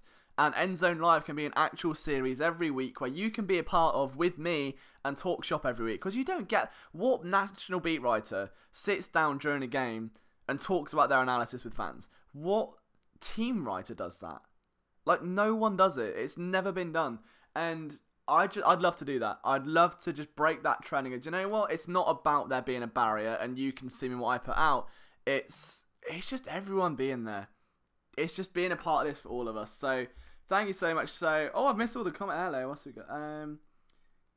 Yeah, I think you're going to get some game snaps. He's supposed to replace Graham. This is the thing with Brandon Graham. I don't really get what the situation is. Because obviously there was that deal with the whole scenario recently with the Super Bowl ring ceremony. And Brandon Graham's with Howie Roseman talking about this deal and how he says they'll get it done. And we don't know if that's just for the video or not. But Is that Wendell Small barreling for a run I see there? Or is that still... Oh, it's Josh Adams. Never mind. Josh Adams doing a little bit better now. But, yeah, it's in... I think they've left it too long. And it's really upsetting. If I'm Brandon Graham, I'm very annoyed. Because 2 years ago, they give Vinny Curry a contract extension. A lot of people don't realise... I broke this story. This is how long you've been sleeping on Philly Sports Network, gentlemen. That a team came after Vinny Curry in the year he was supposed to be a free agent. Now, before the tampering period, Baltimore showed interest. And it couldn't be legally defined as a report or anything like that. But there was interest from Baltimore. The Ravens wanted Vinny Curry and they were trying to put feelers out and see what it would take. I put that report out the next day the Eagles signed into an extension. I'm not saying that directly caused it. I'm sure they got wind of that information, wanted to sign him up long term anyway. But then, so Brandon Graham's like, alright, Curry gets his. He's done nothing in the league. When do I get mine? And then a year later, they draft Derek Barnett in the first round. And you're like, okay, well, they bring in the future. Cool, that's my running mate. When do I get mine? And then they bring in Josh Sweat. And then they bring in Chris Long again. And it's like, what are they doing? Like, if you're Brandon Graham, do they have... How many more 10-sack seasons do I need until someone realises, oh my God, Hackenberg has thrown a second interception. I want to cry. I can't do it anymore. Why am I doing this? It's 1 a.m. I'm up in 5 hours. I'm just watching Christian Hackenberg drop Steph Curry interceptions everywhere. Why am I doing this to myself? This is really bad. By the way, 21-3. That's interesting. You're close to that cover, Chad. I hope it comes in. The scheme is perfect for him. Brother, you're framing it wrong. You can't give me the beat right. I don't have access to the game. Sure. But with that, though, I do have the same... This is the thing. So everyone's like, I can't compete with the beat writers. And I've always said, why? Because you're still consuming the content in the same way. You're making that comment to me, despite the fact I'm in England right now. I can still read it the same way that you could at home.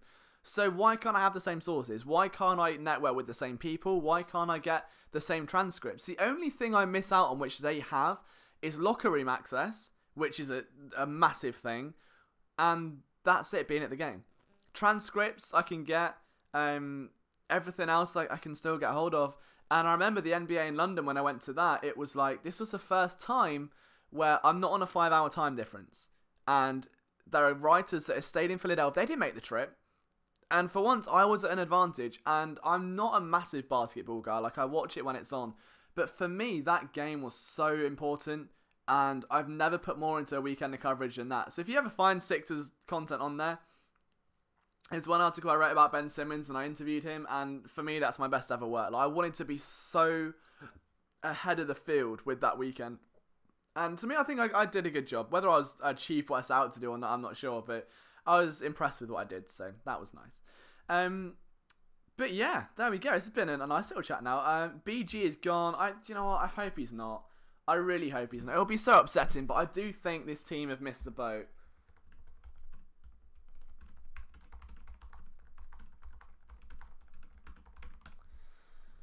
It just sucks. I mean, it's just been one of those things. It's a contract extension that it's just elusive him. And maybe because they know the value. If you look at the pass rushes and the deals they're getting, I mean, all you've got to do is look inside and see what Fletcher Cox gets. The points of emphasis being placed on the trenches now is bigger than ever. Offensive and defense. Just look at the way the Eagles are built. From the offensive line and defensive line out. And again, not going to... blow Philly Sports Network trumpet here, but I did put a report out in 2016 saying that would be the case. We're not here. We're not articulate.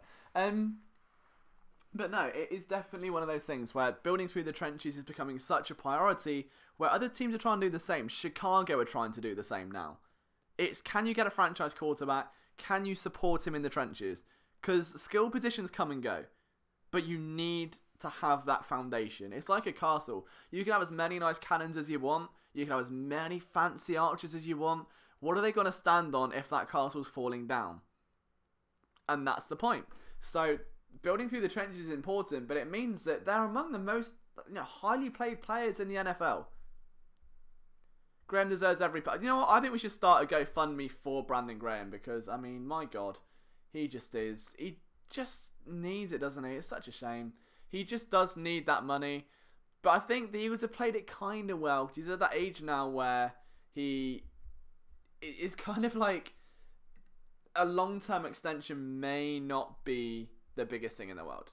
Like, you could probably get over the midterm extension, and I can see that's probably why they're trying to do that. I know he won't make the team, but he's Hackenberg straight ass juice. Hackenberg's not been very good, has he? Let's be brutally honest here. Let's be brutal. Hackenberg has not been great.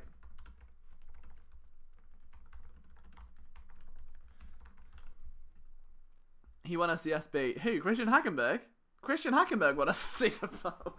No, I know what you're saying. I'm all for a Brandon Graham extension. I just don't think it's one of those things. The NFL's a business. Sometimes you've got to lose out in one area to benefit another, and it's a real shame. You wouldn't want it happening if you were to pick one Eagles player to get shafted in the way I think Brandon Graham has. Brandon Graham would be ranked 90th out of 90 on that list. Like, it's such a shame.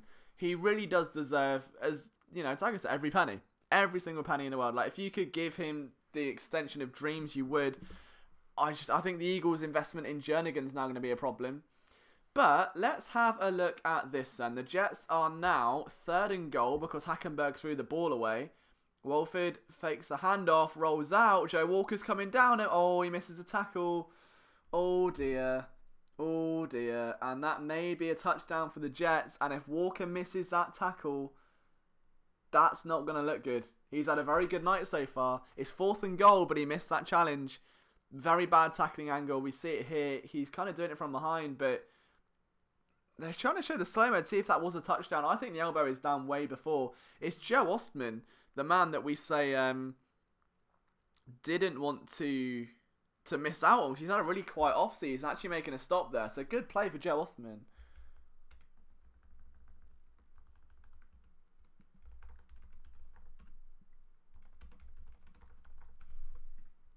So this is going to be interesting. And so Joe Ostman, they're saying, 26 sacks during his career at Central Michigan.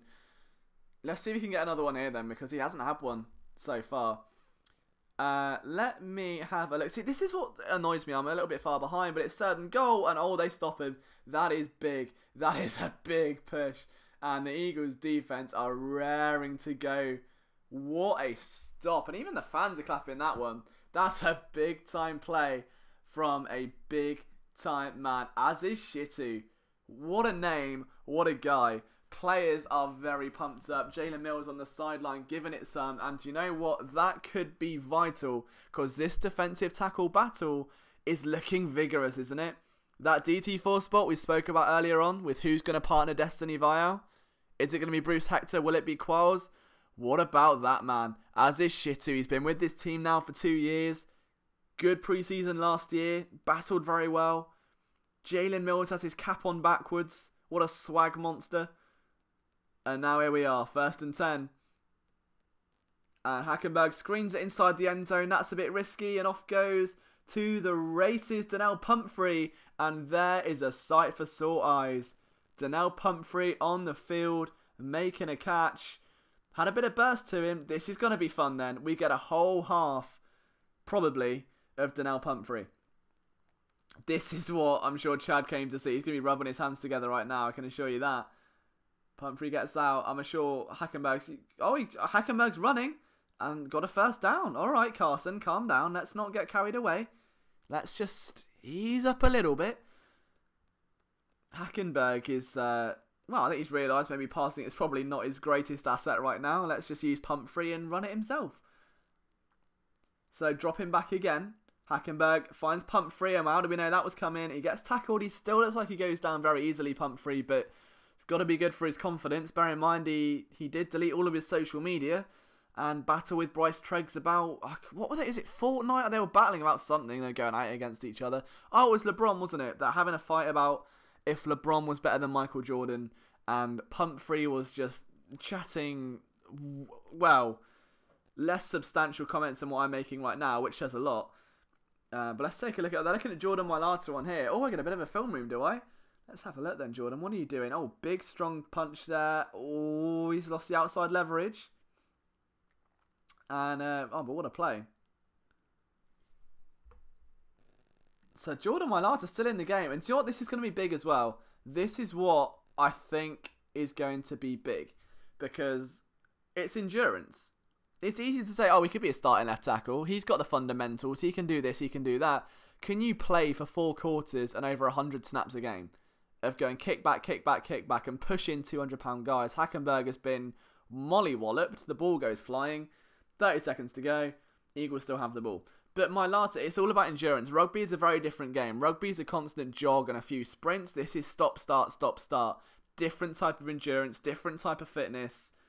We've got to take a look at it. Could this be a big moment here for Jordan Mailata? This is going to be a very telling sign. But with 30, I will get to all your comments soon. I can see a few of them flooding in. I will get to them. I want to get to the end of this half first. So it's 2nd and 10.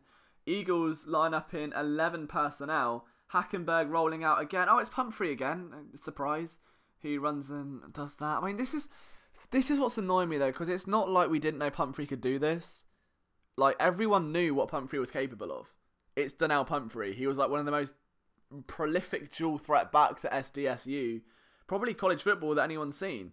But, I don't know. Oh, Mailata's doing bits. Oh, this film room is going to be so good. There's going to be 2. I'll have one on another player. I'll do one on Mailata as well because, oh, this is going to be filthy. And, oh, my God, Hackenberg made a pass. It wasn't even intercepted. And that was Greg Ward Jr., who's got some beef with one of the Jets' cornerbacks. So that's a thing. But the former Houston quarterback hauls in a great... Oh, he leaps and catches that one out of thin air against Jones. That's a big play. It's holding on offense, I want to say. It's been declined. I can't say. I haven't got audio. It's 1st and 10 Eagles. That's fine. But what a catch. Let's bear in mind, Greg Ward was a quarterback at the University of Houston, transitions to wide receiver to get on a practice squad, and now is making catches like that. That's impressive. Greg Ward leaps out of the sky to catch that one. That's a big play by the Eagles quarterback. Cornerback, receiver. Oh, I need coffee. Oh, I need coffee. I need coffee. So Ward lines up again. Jets playing conservative. Eagles, I don't think, have scored an offensive touchdown for quite some time. And I mean game-wise now. Hackenberg's going to run. 15 seconds. He gets a first down. They'll get a field goal with a bit of luck. And he... Oh, God, what was that? He's diving for something. Oh, whoa. No, he can't get back to the line. Oh, Hackenberg, what are you doing? Okay, so if you missed that one, Hackenberg decides to run off, sprint, get the first down, and then leap forward and dive. And the clock ran out. So at half-time, Eagles had a chance to tie it 3-3. Hackenberg just decides to take it off into stride, be a bit of Johnny Manziel. And, oh, there's a flag on the play. I'm pretty sure that'll be declined. The Eagles will go into half-time down by 3. So it's still a winnable game, but... Oh, Christian Hackenberg, 2 interceptions, whatever that absolute disaster was. Just wasn't a good look there for Christian Hackenberg. I'm wondering who we'll see moving into the second half. So before we go, let's have a look at your comments from the last 5 minutes or so. Let's go one by one. So we've got Adam saying he's garbage. Where's Joe Callahan? I think they've kind of seen what they need to from Joe Callahan. Let's have so many comments. You guys are killing this right now. Let's scroll down a moment. Bory Lane says, am I showing the game? I'm not. So what this show is, joining us, is something that has ideally to be placed in the background of the game. So the game's on. It gives you an alternative commentary stream and a way to talk to fans during that stream as well. So it's just a different way to experience the game. If you enjoy it, let me know. If you just want to see cameras, let me know. I would stream the game. My channel would probably get taken down and I'd end up in some Cuban prison somewhere. So let's not do that. Let's just take the grey background for what it is and enjoy the game separately. Adam says the stream's way behind. I know, man. I'm sorry. I mean, I've got a 2-second delay anyway. And then the stream, I think it's got a 5-second delay. Pump's killing it, says Chad. And I think Chad's draft crush is getting a little bit flustered right now. Has any of offense scored a tuddy in the last 3 preseason games? I don't believe so. Ugly Ass Sacco saying pump up the jam. His Twitter's back up. Oh, brilliant. I mean, so Pumphrey can be back clowning himself with LeBron quotes yet again. And McCoy in Motion says, well, that's predictable, isn't it? I'd said the exact same thing. That was a poor effort there from Christian Hackenberg, who I still don't understand what he was trying to do at that point. Will anyone? Maybe not. But we're on 11 likes. 14 of you are watching this right now. Thank you so much for tuning in. to this beautiful 15. Look at that, with this beautiful grey background. If you're enjoying this and you think this stream's a good idea, you'd want to tune in for more, make sure you hit that like button. Give me a shout. Give me a shout on Twitter at LiamJenkins21. Leave a comment. Hit subscribe, and we'll go from there. I mean, it's been a really fun time doing this. We've got another half to go yet. I'm not gonna go anywhere because I don't really come prepared with backing music, and as much as I do need another coffee, you know, if I mute it, everyone's going to disappear because my sweet British serenade is kind of what's keeping this thing alive right now. But halftime takeaways. Let's start offensively. Christian Hackenberg isn't going to be there. I mean, and that's it, Seb Shogun. That's exactly right. So next week, have the game on, get some snacks, get a beer, have this in the background, and you will be set, my man, I promise you. But Christian Hackenberg, 2 interceptions and an awful decision to run the clock out. I don't know what he was trying to scramble for a first down, but in terms of football IQ, there was none of it there, and just not a good look. So Hackenberg probably not going to make the team.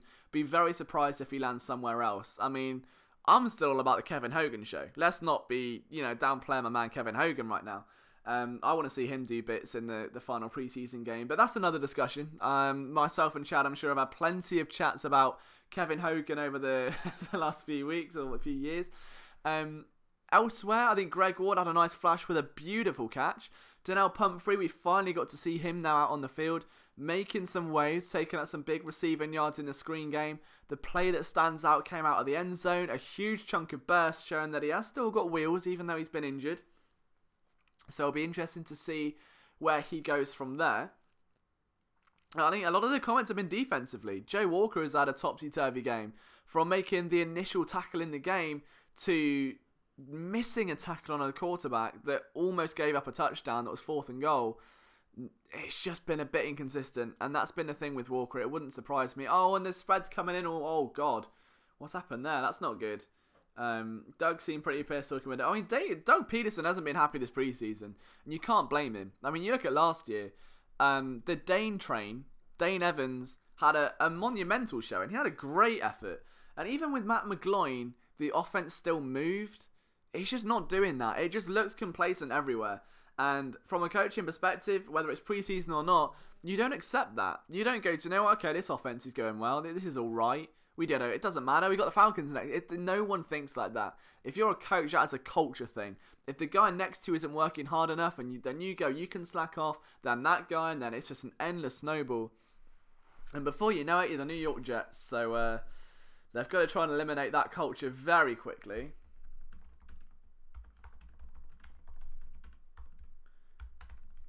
Give me 2 moments there. We're going to try and get some tweets out as well.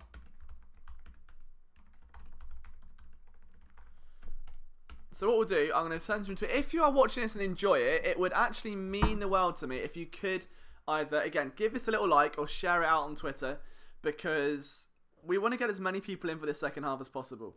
And it's been a lot of fun. I've enjoyed this first half, just talking to myself. I mean, my mum's trying to sleep upstairs. I wonder what in God's name she thinks I'm doing right now. I actually don't know. I told her I was going to be downstairs, there's football on, and I'm going to do a live stream. And she went, oh, okay. And then she messaged me saying my neighbours might knock on the wall because I'm being a bit loud. So I don't know what she thinks going on. But maybe she just thinks I'm very into football. Who knows? Which isn't wrong. But this has been a lot of fun so far. So let's try and keep this going. So second half, guys, what are you looking for? Who are the players that you maybe haven't seen on the field yet that could do in the second half? My main man is obviously going to be Donnell Pumphrey. He saw pretty much 9 receptions out of 9, it felt like. Like, every time Christian Hackenberg got the ball from when Pumphrey was in the game was either a run or a reception. And that's a good note, Chad. Good note. Good block there by Pumphrey on the Ward catch. I've been very, again, surprised by Mailata. But you know what? I think at this point with Mailata, everyone's hyping him up so much that I'm a little bit more conservative. And I feel like you've still got to be critical. Everyone's still saying how amazing he is and how he's this second coming of Jason Peters. I think he's still never played the game. He's going to be raw. He's going to make errors. And I think the minute you criticise him, as I saw a couple comments in the film room piece, just kind of being a bit more on the hostile side. And it's like, he's still a football player. He's still on that roster competing for a spot on the 53. And if you're on a 53-man roster, you're expected to be able to be dropped into the game at any time. And unfortunately, that's how I'm going to look at it. But he has come on leaps and leaps and leaps and bounds. And I'm going to hand my hands up. I thought, oh, this is a cool project player. I did not think I'd be this emotionally invoked into the development of an offensive lineman ever. So let me just get his tweets out. We need to get some nice images and emojis and all sorts, because that's what I do now. Also, while I'm here, a massive thank you, because basically the first My Data Film Room got 50,000 views, 700 likes. The last one now has got 18,700 likes. So literally, like 30,000 less views, hasn't gone as viral, but the likes have stayed the same. So you guys are killing it. Like, thank you so much for giving me that time of day, watching the videos, like listening to this right now with a grey screen that, you know, expert KFC, whatever it was called, pointed out. It means the world to me. And I always do this thing where I get very soppy around this time. And I normally end up on Twitter doing this, so I'm going to try not to. But thank you so much for giving me this opportunity, and I hope you enjoy it. We are going to try and get some more, as I say, with cameras. We're going to have guests. Talking of guests, there is going to be some work on the Outside Insider podcast where there may be a special guest who I'm sure the Eagles fan base are going to have plenty to talk about, because he's got a very strong, I won't say relationship, but there is a love-hate relationship there for sure. And he said some comments that lit a fire at the start of last season that he since had to revoke. And I'm not going to give away who that is, but he's a very, very well-respected former general manager, and we're going to leave it at that. But I'm just saying, you're all sleeping on the Philly Sports Network. There's a lot coming. So if this can all get down, then that's exactly what we want to do. So keep your eyes peeled for that one for sure. We're still going right now. We're still waiting for the second half. Anyone thinks Kendrick's going to prison? Nah, because he's an NFL player and he's got loads of money. I doubt it. It's a shame. I mean, there's a lot of stories I know actually about Michael Kendricks, and I don't know how many of them I can actually say. But I've got a couple of friends who, one of them works in the fashion industry, so works with a lot of models and that sort of thing. And there was this girl that he knew that was 18 in England, and Michael Kendricks just slid into the DMs. I know she's 18, but Michael Kendricks slid into the DMs and just got a little bit, very flirty. Given in mind that he is a million miles away, and everyone's like, what? And apparently there's always a consensus in the locker room that Michael was always a little bit weird. A little bit, slightly different interests. So take that for what you will. That's, something that is a 1:30 AM, and I know there's only 13 of you watching. It's not really the end of the world. It's just something to be wary of, where obviously you're in the NFL. I'm assuming there's going to be a lot of female attention around him, because he's not a bad looking guy. He's a linebacker. He's built like Jason Statham, and he earns a lot of money. So to be looking at random guys, or no, random girls I should say, on Instagram from England, that caught me off guard a little bit, I'm not going to lie. But yeah, that's what that is. You're more than welcome to. But it's an interesting scenario. I know that's not related to anything, but we're talking about Michael Kendricks, and if he's going to dish out dirt on the birds, it's only fair that, if you give it, you can take it, right? Something I'm sure he was hoping that we're going to leave that girl out of that for now, because it's getting a bit weird. But my God, this has been a half-time discussion and a half, isn't it?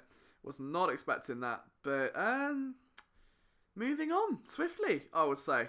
It's I think Kendricks is lucky, but I've never heard that saying, Adam. But that is my new. I'm using that for everything now.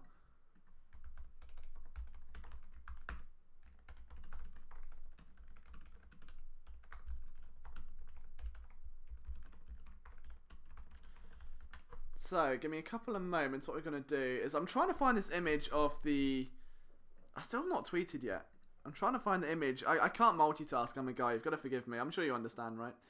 But yeah, that is... I've actually been sent the screenshots. Another actor is another one for you as well, while we're on that note. That same girl got sent into the DMs by Michael B. Jordan before he filmed the new Creed film. And he invited her out to Paris. And then she said no, and a few days later, he was in Paris with another girl. So there you are.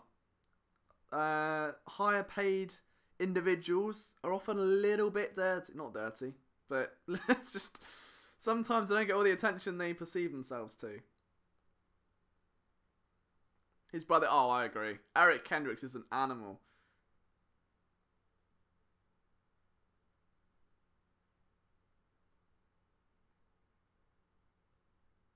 Give me 2 moments.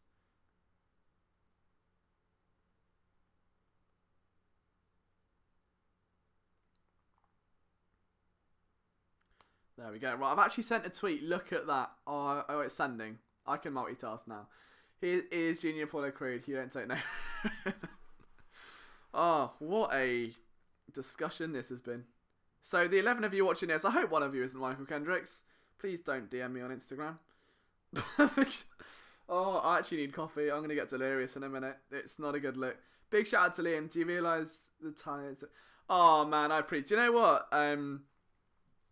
It's for me, this is an interesting story as well. While we're doing story time here, I was 15 years old, and there's a class that you've got to take at my school that was like, it's called like religious education, and see, it's basically like philosophy and ethics. And my teacher resented me, and she kept me behind one lesson after school, and she said, "Do you know what, Liam? One day you will have a radio show at 3 in the morning, so you can talk as much as you want, and no one will listen."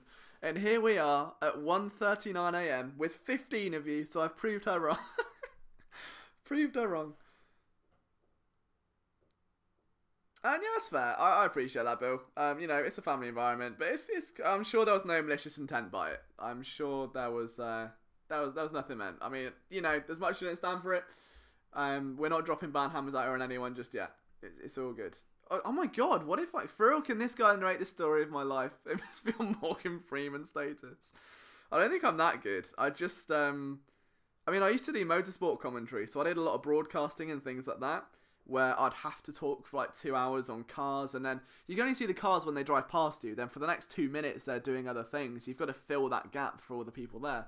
So you kind of learn a lot about fillers and that sort of thing. But the Eagles are back on the field. We've made it through half-time. We're back. Oh, let's have a look then. So, oh, we've got a... Oh, dear, what was that? That looked like a Josh Adams error to me. Just check this. Oh, Chad says the same. So look at that. Great minds think alike.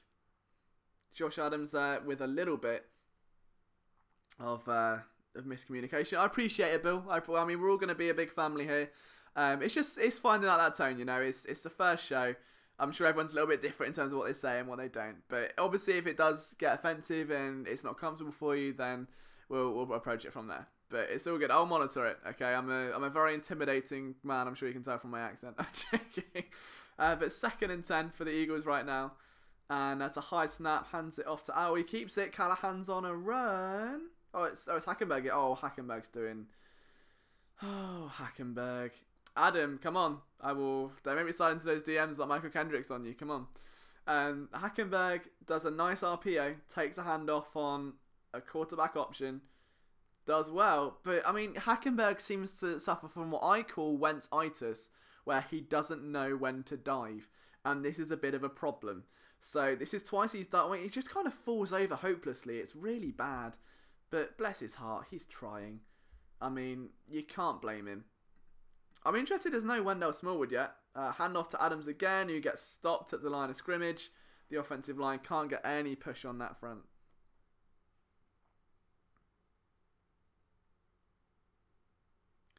Which motorsports? It wasn't Formula 1. If you search Liam Jenkins Showreel on YouTube, it will come up. I did British GT for a channel called Motors TV. It's just sports cars, essentially.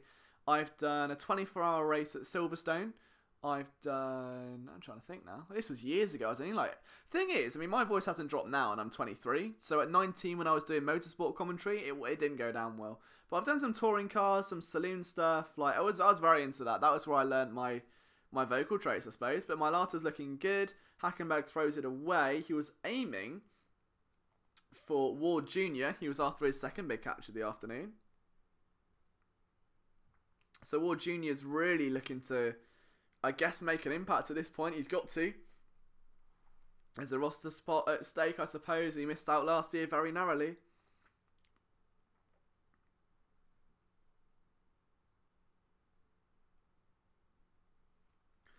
So it's 3rd and 9 for the Eagles. Hackenberg drops back and he's running again. He's running again. Is he going to dive this time? Oh, it's like Hackenberg. Bingo, this, isn't it?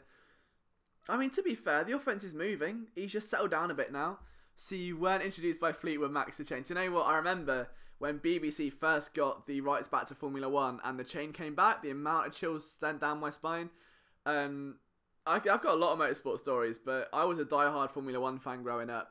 When I was like 5 years old, I gave a talk to my class on every F1 driver and every team. And back then, it was like Mark Genet and Minardi. But for anyone that's not into motorsport, very irrelevant right now. But my Lata is looking very good. So this film room is going to be a big... what's Pumphrey's back on doing things. I can't wait for this film room. There will be in my Lata part 3. There has to be. I think you guys have pretty much demanded it. The attention's been there. Thank you so much for that again. But Pumphrey right now, you can see his career at SDSU. 6,000 total yards, 62 touchdowns. It's an FBS record, I should say. Chris Maragos is out there, not suited up. Of course, he's not on the active roster right now. He's on the PUP list. So let's see if Hackenberg has got any of that Nittany Lion magic left in that bloodstream. Of course, he grew up in this area. He's playing on very much home turf right now. Mailata looks good again. It's a screen, and we could have seen that one coming. I think the Jets could as well. That's why Jones was all over it. And Jones has been very impressive, I would say, for the New York Jets right now. And I know we're not looking at the Jets at all, but I'm a cornerback guy. You all know that. I did the cornerback consensus earlier this year. And when you look at corners, what you're looking for is consistency. It's that one-play mentality. But more than anything, it's the aggression and the ability to dissect the player. If you're breaking on the ball, how quickly can you do it? How quickly can you diagnose a screen and get there? And Derek Jones, for the New York Jets, has been very good. And just watching him in coverage, he seems to play it all quite well. Hackenberg slings a dart and almost into the hands of not DeAndre Carter. Just a little bit, I kind of sold him a little bit there. But I mean, Derek Jones, if I'm right, now, I'm trying to think I know that. I'm pretty sure he came out of Mississippi a couple of years ago. Bit taller on his stance again. Haven't really broken down anything on him because he doesn't play for the Eagles, but big fan from what I've seen so far. He's done well to stick himself onto the bottom end of rosters. Let's have a look. So, Jake Elliott. Oh my god, Jake Elliott is going to attempt a field goal. We may get some points. And Elliott is going to do a 55-yarder. Oh, and Jake Elliott is doing Jake Elliott things. Here we go. 3-3 in this nail-biter of a preseason classic. Oh, brilliant. There you go. So, offense actually finds some ground. Well done to them.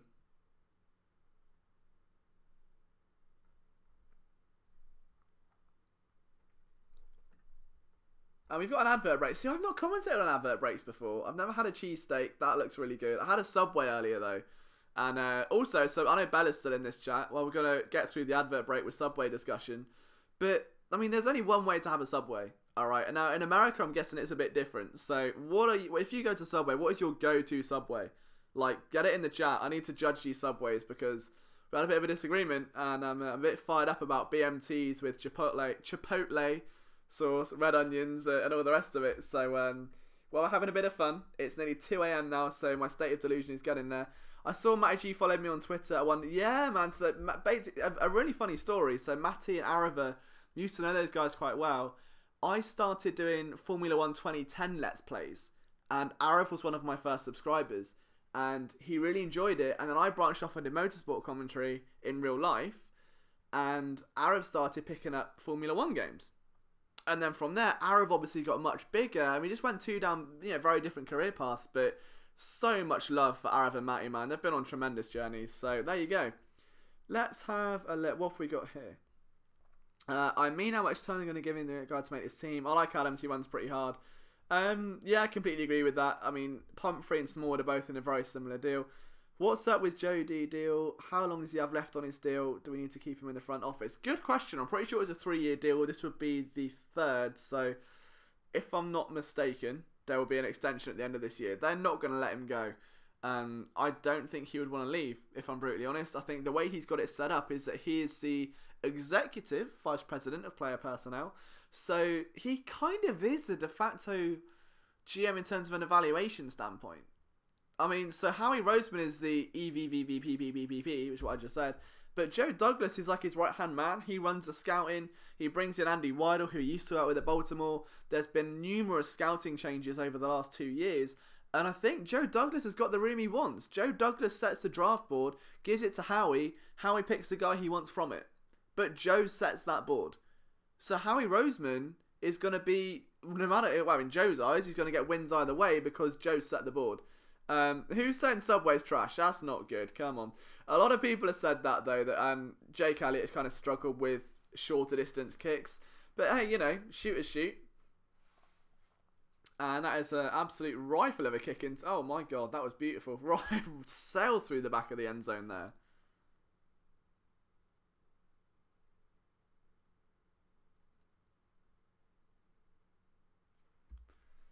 So here we are, third quarter.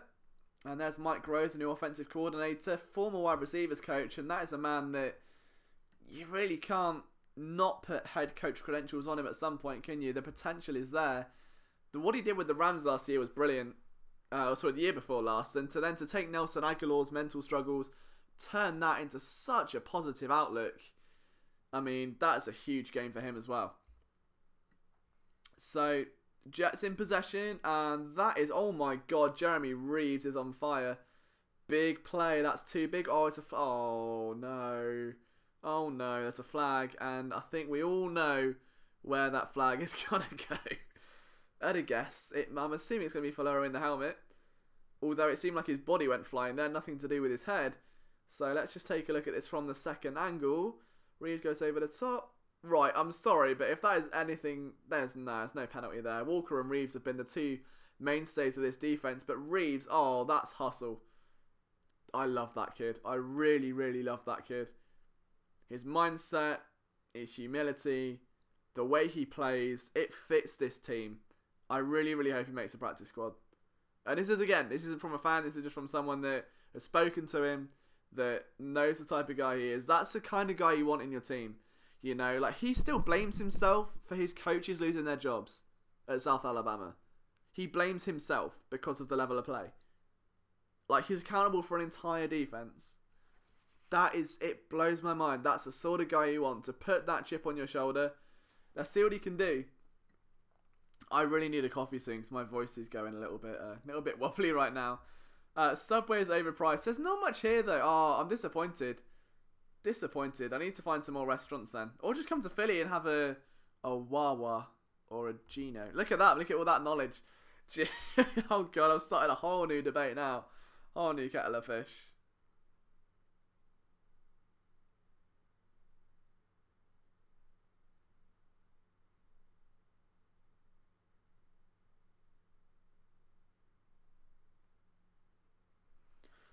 So it's 3rd and 2 for the Jets. Oh, there's so many places I don't know. I'm going to have to come out and try one of them. I'm trying to look at the defensive line this game, and there's another big catch, and it's Chandon Sullivan letting it up, who's seen a lot of playing time today. Still no Smallwood. I know the Jets offense is on, but I mean, he's got to come out at some point. Or maybe they've seen enough. I mean, if Smallwood's out, if Smallwood doesn't play this game because of an injury, that means every running back has missed preseason time this year. And that's, for me, that's a little bit scary. It's a little bit worrying. And it's a flag down there. I don't know what that's for. This is what I'm like when I'm kind of actually watching the game. That's an offensive foul. I'm trying to lip read the referee. It's like a bad lip reading now. But no, the Eagles will take that. I mean, there's a chance they win this game, I suppose. I wonder what the in-play spread is on a completely unrelated note. Because you never know, there could be value on Christian Hackenberg. And neither have I, Taco. Neither have I. But Philly's coming to me in October, and I'm very, very happy about it. So here we can see the Jets rolling out again. Oh, a sack play, and is that a fumble? I think it may be. The Eagles are trying to pummel forward. I'm not sure. I think it was Stephen Means. It was Steven Means that forced a turnover. Oh, and you know that means the Means hammer is out, and that has become a real staple of this Eagles defense. I love seeing, I think it was against Denver, when Means did the Means hammer in the end zone and all the teammates did it. That was cool. Big fan of that. So it's Steven Means that comes flying into Walford. Big play. And all that man does is make big plays. It's a Steven Means sack. And you just can't write it. Like, that guy every single year shows up. At some point, he's got to break onto this roster. The in-play spread, for those interested, the Eagles are 2.5-point favourites now. So that's interesting. If you were to bet in-play, Chad, you know, giving you some... It was a sack fumble, yeah. So I think he forced a turnover. It was a strip fumble. Purdue and Northwestern 14-14. 28-10 UCF. Oh, the spread is 29. You bet on it 23, right? So there's... I'll think about it. I'll see how we get into the fourth quarter. Other college updates. Well, there's no more college updates. You've got the Titans are 3-0 up against the Vikings, and the Giants are beating the Patriots. There you go. Look at that. It's like your own little... Liam's like, I know I'm 10 minutes behind, alright? Give me time, guys. Come on. Because there's basically a delay on the stream, then there's a delay on what I'm streaming. So you've got this like 30-second setback. But it's cool, right? I mean, I don't know how there's still 14 of you watching. Like, you guys are crazy. Oh, I love you so much. I swear to God. Does Reeves make the team? I believe so. I think I'm in a minority here, though. I think his playing style is perfect. I would love to see it. I think the dream scenario for me would be having McLeod, Jenkins, and Graham as the 3.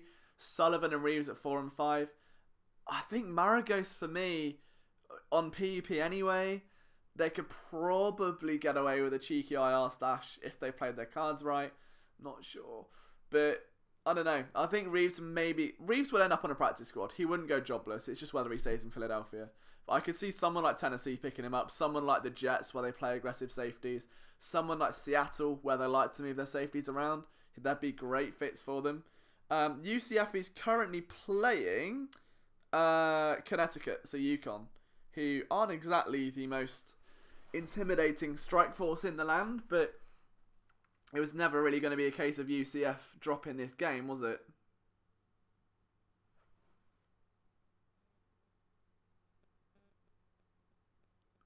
So we're back in with the game again.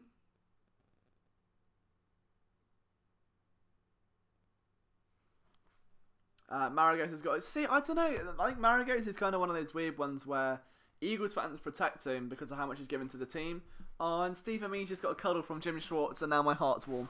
I'm going to go and get... Hang on. I'm going to quickly grab a drink of water. Because... I don't know. You know, you might have 3 seconds of that content, but...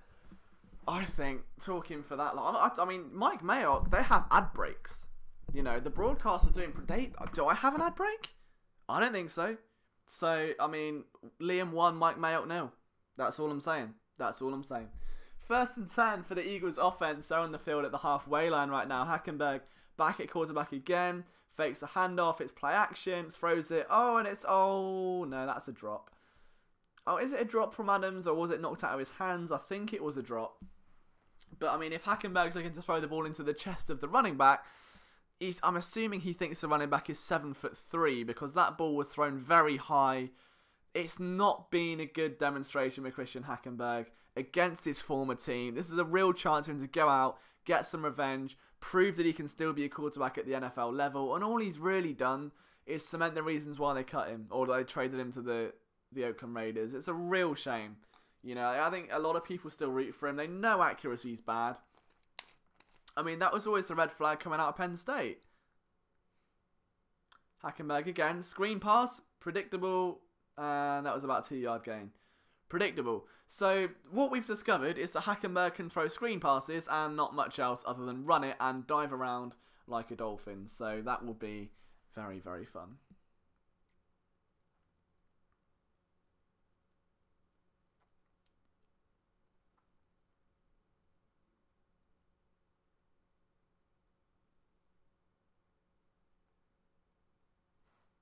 Hackenberg on 3rd and 8. And they're going to look for Adams to sneak out again. Oh, he's been... That was a little bit naughty, wasn't it? That was raised from the New York Jets. It's a 3-and-out for the Eagles. But I want to see who gave up. I think it was Taylor Hart that gave up the pressure. That was a disgusting play by the Jets. Absolutely vicious. And Hackenberg, if he's not winded after that, he will be on the sideline when he gets an earful from the coach, because that was not a good look. Beautiful play. But now we get Super Cameron Johnston and his lovely haircut, who's averaging 67 yards a punt. 67 this game. Oh no, that's his longest. 54 is his average. And Johnston hoofs one in the air. And down go the special team gunners. And that is inside. Oh, it's in the back of the end zone. He is just... I want to know what he drinks and what he eats, because that is not human at any level. At all. Let's have a look. I don't think 21-year-old... Ross Tucker, what's it? I no longer think Jordan Mailata is going to be a starting LT in the NFL. Oh, he's going to be an all-pro. Oh, look at that. Ross Tucker's looked at mine, but no, I'm joking. I wonder if they have, you know. I wonder if people like Ross Tucker care. But either way, I think he's got the potential there. Would I be interested in McCourty if the Pats cut him? Potentially. I think there's a little bit too much in the room of defensive backfield depth anyway right now. But it's Howie Roseman. Never say never. There could be a trade that would send Darby to the Patriots, because, you know, I think the Patriots could always use some extra cornerback help. Hackenberg super trash. He's only good because of the coach he had his first year. I agree. Or you could get Baby McCourty, I suppose. You never know. But then again, Baby McCourty did get ruined by Shelton Gibson, so you win some, you lose some. Joe Walker's hair is like a younger Santa Claus, and I absolutely love it. And that was a missed sack there by the Eagles. And Joe Walker sends the quarterback to Narnia, and he's probably going to get flagged for that, because that was a thunderous hit, which has probably sent him, well, you know, I think he's probably in the line of Witch in the Wardrobe right now. That was a big hit, and he lowered the helmet. No, that was a defense. Come on, the quarterback's sliding, and Walker's gone in. Oh, no presents for you, Santa Claus. Go back home. It's August. December's a while away. Very overzealous. Disappointed. My wife's going to kill me. I got all the TVs and the tablets unlocked. That's what I like to see, Adam. That is what I like to see. Bill says Ross Tucker's a little busy with 3 podcasts in the NFL. Nah, no he's not. No, he's not. I'm joking. But no, it's cool. I mean, it's nice people are definitely waking up to Mailata now. That was a big pressure there by Ostman. He didn't get anywhere, but still. Receiver outside. Carl Reynolds with the tackle. Spoken to Carl Reynolds and his agent, actually. Both are really nice guys. Been trying to pencil an interview in for a while, but I was trying to do a day before training camp piece, and unfortunately it just didn't come around because he was a little bit nervous. Completely understand that. Missed tackle there by Devontae Borsby, and that is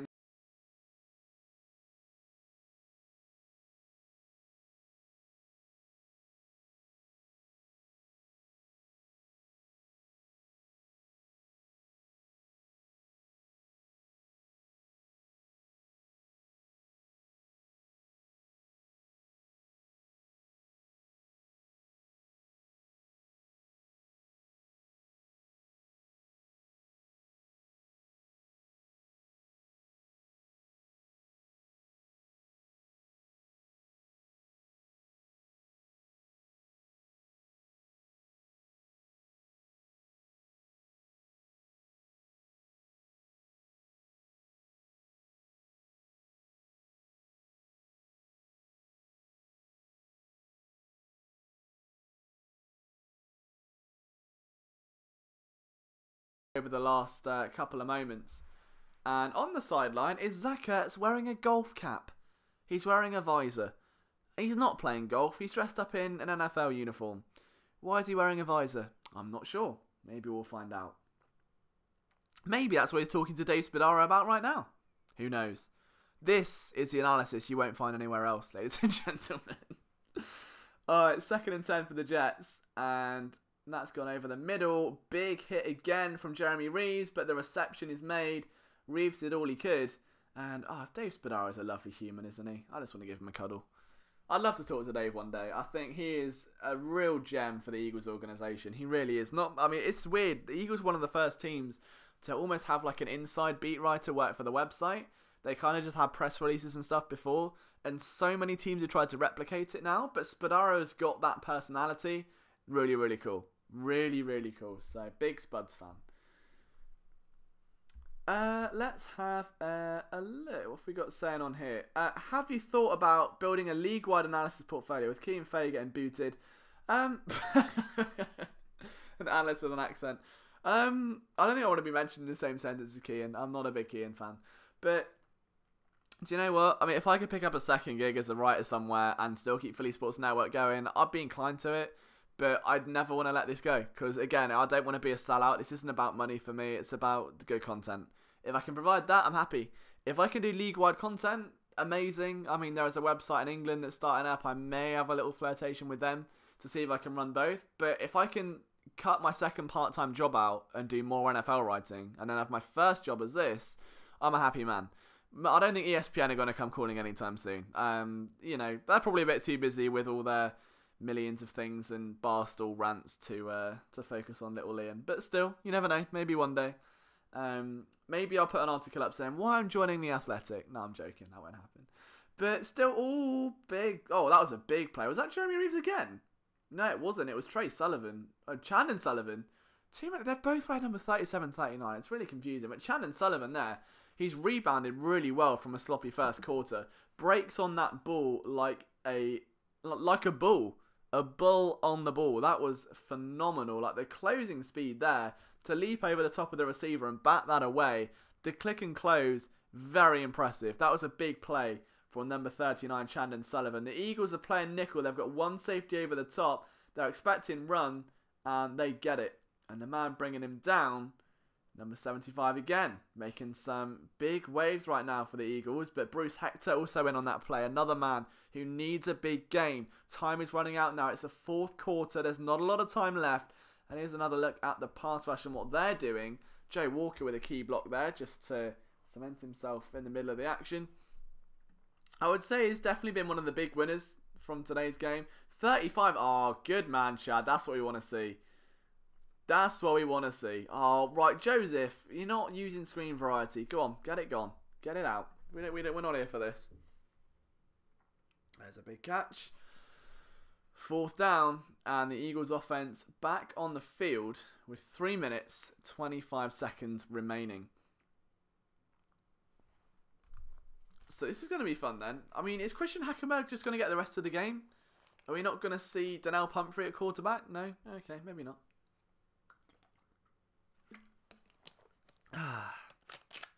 Oh, look at that. Bit of water.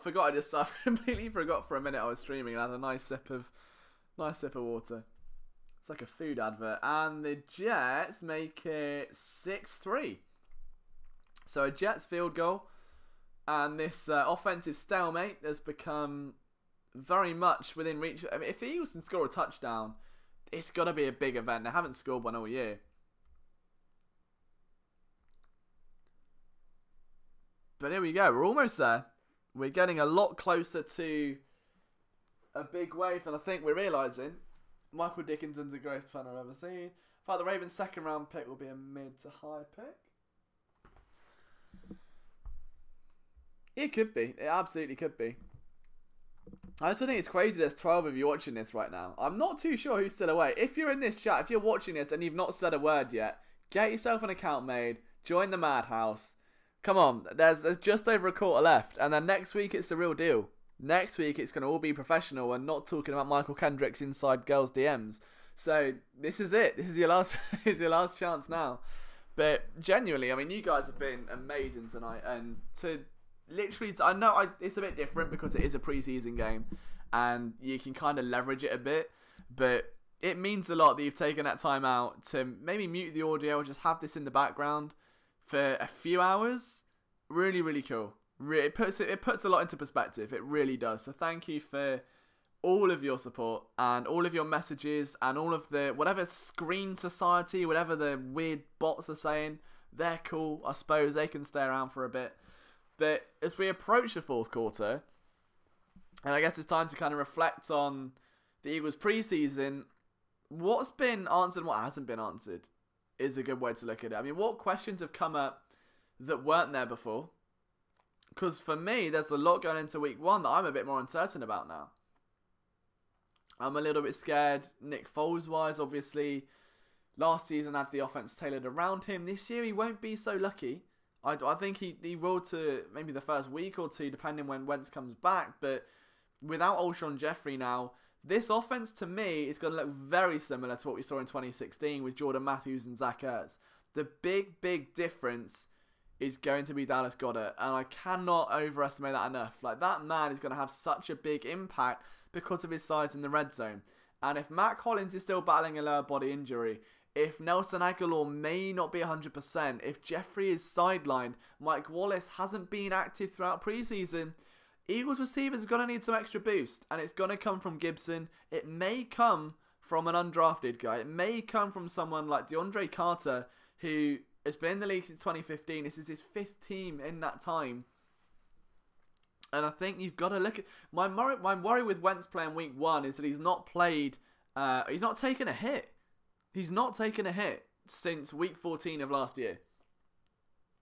And I addressed this on the podcast. And this was great. So for anyone that does listen to the podcast, the Outside Insider, that's also uploaded every week here on Philly Sports Network. Where if you enjoy me talking for 2 hours, which I'm assuming a couple of you may do for some reason, you can get a podcast every week as well. But I remember on that show, we had Tyler Siege on, and he was saying, what if Foles comes out, goes 4-5-0 maybe, and then Wentz comes back? What do you do then? Do you give the reins back to Carson Wentz? Or do you just say, no, this is Nick's team until Nick goes off the rails? That's a very weird quarterback dynamic, because as the face of the franchise, you're expected to be that guy, that dominant guy. That's your team. When you're healthy, you go in there and you win. That's what you do. And what if Nick Foles goes off? What if Nick Foles goes a Carson Wentz at 6 touchdowns, no interceptions? What if he doesn't throw a pick for 3 weeks? It's an interesting concept, and it's something that no one's considered, but it could be an interesting benchmark.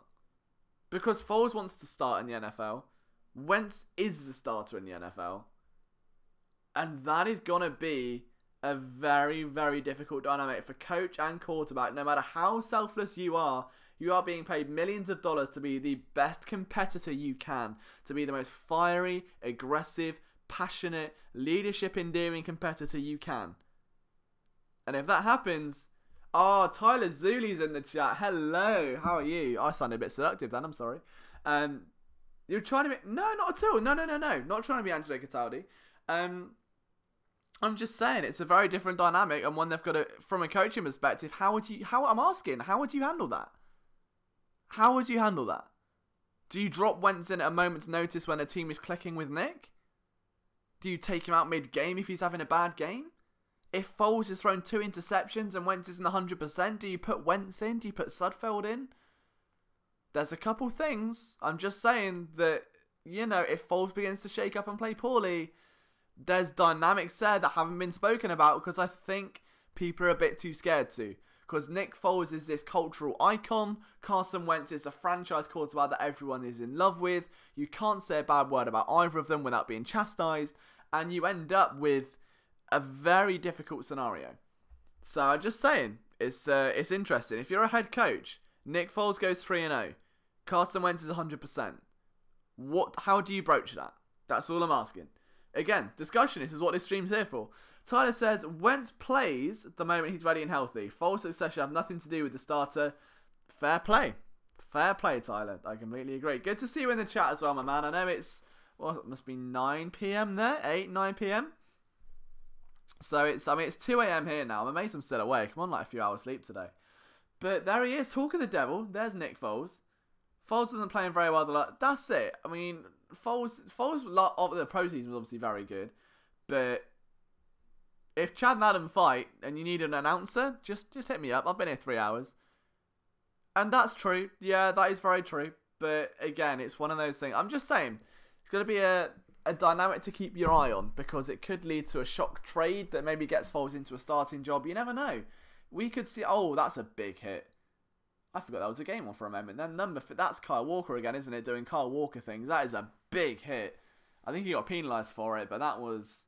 And Stephen Means goes straight over trying to call him down. Oh, I love Stephen Means. honestly, I've not heard a bad word about him from the people I've spoken to, from just, and I have him on Facebook as well, but from seeing the man he is, having spoken to him briefly, the guys that know him well, he's just a really good supportive teammate, and you saw that there. That was really cool. Wasn't playing good the last few games, but he did the same thing last year before he won the Super Bowl. True. I mean, my problem with this preseason is, and I've said this on last week's podcast as well, is that when you see Andrew Luck do something like, you know, his first preseason game back, where he's a bit rusty, he's back from injury, and everyone's like, do you know what? It's Andrew Luck. You know what Andrew Luck is. He's a guy that took the Colts to the playoffs during his first 2 seasons. He should be the future of that franchise. He is easily one of the most naturally talented quarterbacks in the NFL, and he's got a lovely beard. Alright? Nick Foles, you don't know. If Nick Foles is wobbly in preseason, you don't know how that's going to carry over. Because there are 2 different Nick Foles. There is Super Bowl MVP Nick Foles, and there is absolute nightmare getting interceptions everywhere and bad hand-eye coordination Nick Foles. There are 2 different players. And there's nothing wrong with saying that. There's nothing wrong with admitting that Nick Foles isn't Tom Brady. I love Nick. Oh, fumble. I think the Jets have still got it, but that was a bit emotional. Was that a touchdown? Did they get it? Oh, it's Chad Hansen. I love Chad Hansen. He's a big-time receiver, as long as he hasn't fumbled. No, Hansen's number 16. So that's it. Oh, it's for a first down. This will be interesting then. So it's Thomas Rawls has been pushed. This is what happens when I get lost on tangents, you see. You can't get me distracted like that. But they're sitting if the ball was down. It's Borsby again. That'll be his second big play given up in the afternoon. If so,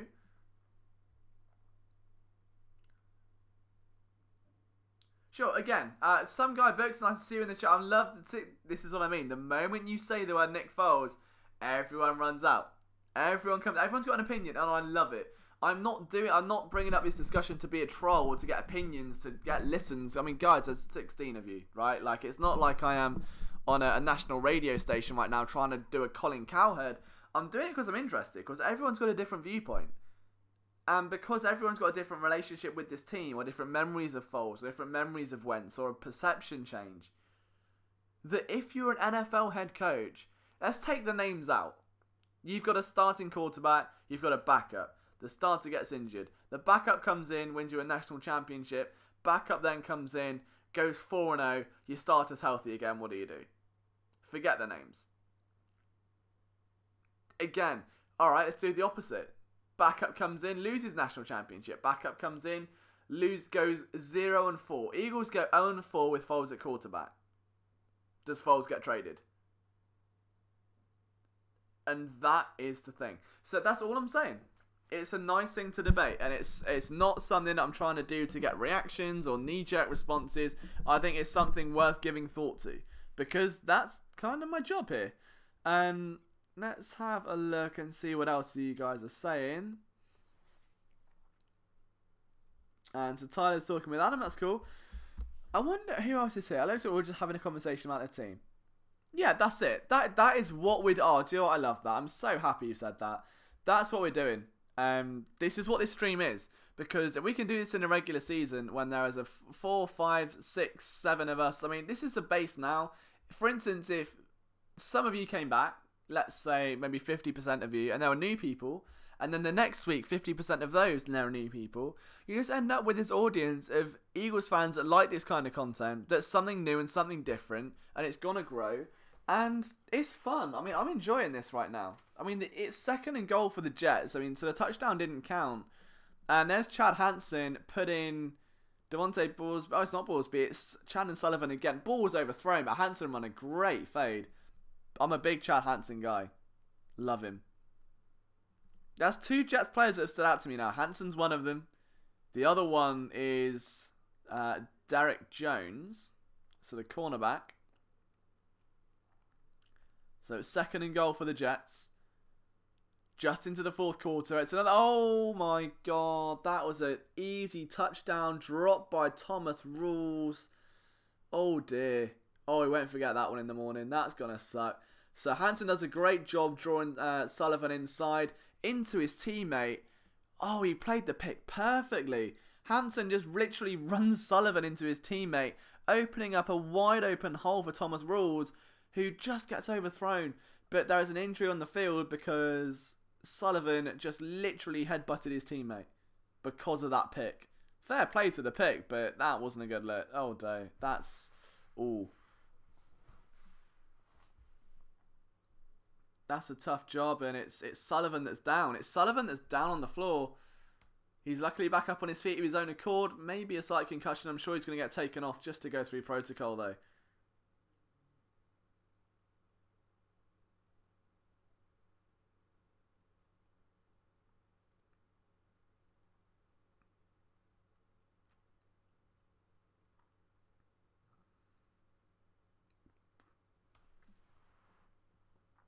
There we go. And there's another tweet sent. Cool. So, again, men can't multitask. Proving the world wrong. What else have we got out? So we've got 9 people still watching. Better question will pump for make the team. Very worthy so indeed. Let's have a look. Oh, it's a lot of stuff right now. Oh, you guys are going off in the chat. I love that. Missy Tripline, nice to see you. Thank you for coming into the chat. Some guys books. Or some guys? Yeah, some guys books. Nice to see you as well. Your stream's still in the 3rd quarter. Oh, dude, mine's still about 15 minutes behind. I wouldn't worry. But again, I know someone asked earlier for the Patreon. If you did want a link, it is there with a little heart emoji as well, just to say hello. Doug can do whatever he wants. Doug can. But just in terms of what's coming up over the next couple of days, if you would like to suggest any kind of ideas or content you want to see, please let me know. In terms of articles, we're going to have a 53-man roster prediction out tomorrow. I will have a recap out just after this, after the stream finishes, and I'm going to have winners and losers article, which I call red light, green light, because I do the whole roster, because I don't half-ass this. I go all in. It's me, right? And that will be out tomorrow. And there's going to be a couple other things as well, so please stay tuned for that. But with a quarter to go, guys, preseason is almost over. NFL preseason's almost done. That's it. We're almost there. 7 days. Right, at this point, in a week's time, the Eagles will be playing the Falcons in week 1. Is that not a little bit exciting? Is that not a little bit exciting? If you haven't already, again, make sure you give this video a like. Let me know what you're thinking. Why is Sidney Jones not replacing Jalen Mills? Because Sidney Jones is working in the nickel at the moment and thriving. And bearing in mind the nickel is easily a starting job now in the NFL. Nickel is becoming the base formation. So I think that if Sidney Jones can prove he can play inside and can hold down that slot role, the next time, like maybe next season, you're looking at a change where he would take over from Darby and Mills would stay at CB2. And that's it. Oh, that could have been a touchdown. Rasul Douglas is doing a Michael Kendricks, getting 4th quarter preseason game 4 reps, but making them count. That was a beautiful play by the cornerback. He stays light on his feet, runs with him, keeps his eyes on the receiver, feels him out of the back of the end zone, gets that hand up. Great play by Rasul Douglas to keep his head on a swivel. That was brilliant. Oh, I've got a cornerback boner right now. That was brilliant. I just love good cornerback play. There is something about cornerback discipline. I just love it. You don't see it from many places. But the Eagles with another goal line stand. The Jets are going to kick another field goal, making it 9-3 if it goes in through the uprights. Oh, can the Eagles... Oh, it's a flag. Oh, what are you doing? Just let them score a field goal. It's just easier, isn't it? Just don't even bother blocking it. Just let it go in. It's preseason. Come on.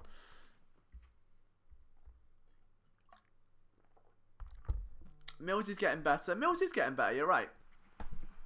But at the same time, Mills has still struggled outside a little bit. The tackle was how football survive. Oh, the bet's in. Good man, Chad. I don't know how much you've got on that bet, but fair play to you. I wish I got on it now. I was rushing. I was kind of trying to prepare this stream, so I didn't have enough time to look at it. I was out all day, unfortunately. But, you know, I mean, we've got Saturday coming up, right? I mean, college football Saturday. Oh, I can't wait for that. Oh, there's going to be plenty of money to lose on Saturday afternoon. So, there's an Eagles member of staff yawning on the sideline. If that's not a sign of preseason game 4, I don't know what is. But the field goal stands. It is 9-3 to the New York Jets with just under a quarter remaining. Again, if you've not liked this video, give it a thumbs up. And Tyler, I know, I cannot wait to dive into your Penn State article tomorrow. Our NFL fantasy draft should happen soon. I've been away for a couple of days, I'm sorry. But yeah, it's been going good. I've got a couple of things in the works as well. I want to try and get into college football this year. I really want to. I really want to focus on, I don't know. I don't have a team to follow in college football. I kind of want to say Penn State because it's close to Philadelphia.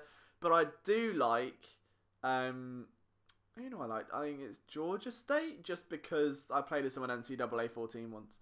I just watching all the big games. I think you're right. Yeah, that LSU game is going to be very good. I want to see how Alabama do. I feel a bit sorry for Jalen Hurts, but I always do that thing where I don't really watch much college football, and then just as it's about to finish or the playoff starts, I start watching loads of it, and it's a bit too little, too late. So this year, I want to make sure that Saturdays are for the boys and Saturdays are for college football. So let's have a look at that. So the Jets kick off 14 minutes and 43 seconds until End Zone Live comes to an end. I really hope you've enjoyed this because I've had a lot of fun. You know, it's a very different way to experience preseason. And if we can do it with the regular season, if we can make this a thing, and if you guys would want to come back, like for instance, it's week 1. If you're home and watching the game, would you have this on in the background? If the answer is yes, let me know because we can do this next week. We'll make this a regular thing. We'll maybe even get a camera on because, you know, extra crispy KFC didn't like it or whatever. But it's going to be fun. It's going to be fun. So there's Ronald Darby on the sideline, who, bizarrely, I believe, is still only like 25 years old. And the ceiling that man has is just remarkable. So Eagles come out again. Hackenberg with the ball. Fakes the handoff. And there's a sack. There we go. It's situation normal for the Philadelphia Eagles in this preseason contest. Oh, it's Joe Callahan's back in. I beg your pardon. That happened. I didn't notice that. Callahan's back in at quarterback. Takes a play action and just gets steamed off the edge. Let me go back and watch that because I've got a feeling that may have been... Who was that that gave up the play? Oh, they're not showing it from a different angle. That's annoying. 2nd and 10. Oh, 2nd and 20, I beg your pardon. We'll go back and watch that in a film room maybe. If we're lucky. Who knows? Callahan throws a screen, and there's been no sign of Wendell Smallwood just yet. I mean, that goes out to Rashad David. I'm not sure where Wendell Smallwood is. If that's the case, Wendell Smallwood may not be on this team. That wouldn't surprise me at all. I appreciate that, Bill. I really do. Yeah, we can get that. I mean, that's something I want to do. I want to have someone with me along it. The idea is that we can have guest hosts, we can have people call into the show and join us for a little bit as well. That's something we want to do. But again, this is a pilot. Like I didn't want to try this in week 1 and it backfire. Didn't want to try it in preseason week 1. I wanted to just try it in a game where there isn't a lot of pressure to get it right. We can see what works and what doesn't. And I think the core of it does. You guys seem to be enjoying it. I'm enjoying interacting with you all, which is brilliant. I just genuinely feel like, yeah, with a few enhancements, with a few new people involved, with a couple different features and maybe some video playing in the background, this could be a strong foundation to build on. So we'll see what the response is like tomorrow. You know, I'm sure when everyone else comes. Tyler, you are welcome anytime. I know I could have probably mentioned this to the guys. This was like an impulse thing. I planned it in my head for a week and wanted to do it as a big surprise and see what the reaction would be like. I think if there was a lot of planning into it, I would have mounted pressure and it just wouldn't have gone well. But yeah, we can definitely work with that. If you're down next week, Tyler, yeah, if you're around, you've got all my details. Slide into my DMs. I'm here, and we'll get something sorted. So Jordan Mailata is getting a lot of praise right now on the sideline. I love it. He looks exhausted. Bless his heart. What a game. He's been in nearly the whole game. He's sat next to Evans at the moment, and there he is. Cameron, can we please come up with a new nickname for Cameron Johnston, please? Like, if you're in this chat, 3, 2, 1, nickname for Cam Johnston, go. Put it in now, because, I mean, Iron Johnston, there's got to be something. And keep it family friendly, boys. It's got to go in an article. Come on. Oh, second swig of water all night. My throat is drier than a Sahara right now. Oh, the offense is going back out. There was a penalty. Big Jordan's back again. Here he comes. I mean, this has been... What a performance. Do you know what was really nice as well? There's someone that runs Rugby Sevens in America, and he used to run the Chinese Arena Football League. I was in contact with him before about some work over in China and see if we could go out and work something out. And he saw the Jordan Mailata video, and working with Rugby Sevens, he actually managed the league that Jordan played in. Big Jordan fan, so I had a little chat with him. He's a very good guy. Maybe there's an... Oh, what a catch. Big time catch there. Now that was Tim Wilson, who's got to be making plays like that if he's got any chance of making this roster. That's a big time play from Tim Wilson. So he's lining up in the slot, slightly undersized, just slips through the cracks unnoticed over the middle. And the adjustment, the ball was thrown behind him. He leans back. He's like Neo from the Matrix. That's really impressive. Tim Wilson literally, I don't know how he did that. He planted his feet, bent back, hands behind his head. That was a brilliant catch.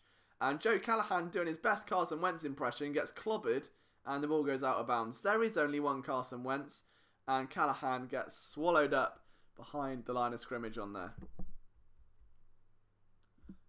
Let's have a look what you guys are saying. True or false, Sidney Jones plays better than Patrick Robinson. Hard to say. Very, very hard to say because you haven't seen Sidney Jones in a game scenario that wasn't week 17 or preseason. Very difficult to say. Patrick Robinson has always been a lockdown slot corner. I mean, when everyone was, you know, tearing him down last year, I was the one with the film room saying move him inside because that's where he played better with the Colts. And then the Derby move shoved him inside. And the rest is history. So I think for me, Patrick Robinson is an elite nickel cornerback. Always has been. I don't know, Patrick Robinson is a lot smarter. Completely agree. Oh, my throat is really drying up right now. I can't do play-by-play and you've got to be careful. Like, yeah, of course. No, I completely agree with that. The NFL can be quite tight on rules. That's why I can't stream the game. All I have to do is kind of talk about it and, you know, hope for the best, really. But, Chloe Trites are sick. Darby pulls it all together for the call. I think that Ronald Darby is going to have a great season. Bearing in mind it's his contract year as well. Whether or not he'll earn that new contract with the Eagles, I'm not sure. But it's going to be very incentively driven for him. If he can really shine and put on a big show, there is no reason he can't earn a lot of money this offseason. He deserves it. He's got the potential. Had a very good preseason. Eagles are 4th and 2, and Big Balls Doug is going to go for it once again. Joe Callahan unites the offense. He's telling them, spider wide 2 banana. Off they go. And let's see the personnel they line up. It's 3 wide receivers. It's another 11 personnel. Look, they've done this a lot this game. Callahan throws over the middle, and it's bobbled and incomplete, and thrown down is the Eagles wide receiver. That's the end of that drive, and with 10 minutes to go, the Jets still lead the Eagles 9-3. And do you know what? I think Tyler would be a perfect man for this. For those of you who don't know Tyler in this chat, Tyler is one of our writers here at Philly Sports Network covering the Phillies in college football. But he also has a very, very big talent in podcasting. He works for 97.5 The Fanatic and has been doing some bits over there. I can tell you that for absolutely free. He's been making some big strides. So if you're a big Fanatic listener, you may notice Tyler Dooley's voice. So I want to try and get him in for next week for sure. Because I mean, that guy's got a true radio personality. And I think he'd be a perfect fit for this. So Tyler, if you're still here and you're listening to me flirt with you right now, we'll get this sorted next week, okay? That's the deal. Let's see what else people are saying. How will Philly use Goddard? How won't they use Goddard? That's the question. It'll be a big red zone weapon.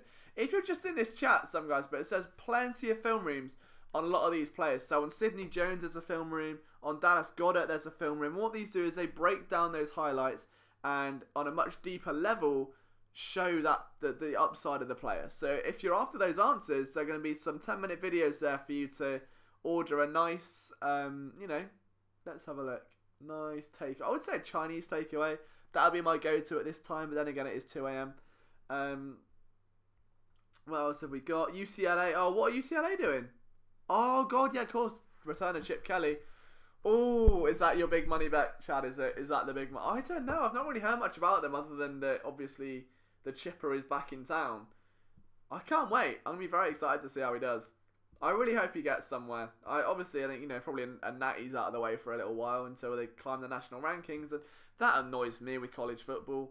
Like, I don't get the games. Like, the scheduling really frustrates me. Like, why are cupcake games a thing? It really frustrates me. But, you know, it's one of those things, isn't it? I don't know. There should just be somewhere making those games where it takes a strength. There should be like a score to look at the strength of the team, and then sort of like the NFL do, but across college football conferences, just so it evens out. Because otherwise, you've got Alabama playing Liam Jenkins and Philly Sports Network Lions and beating them 87-12. Like, it's just not fun for anyone to watch, really, until the last 4 games for Alabama.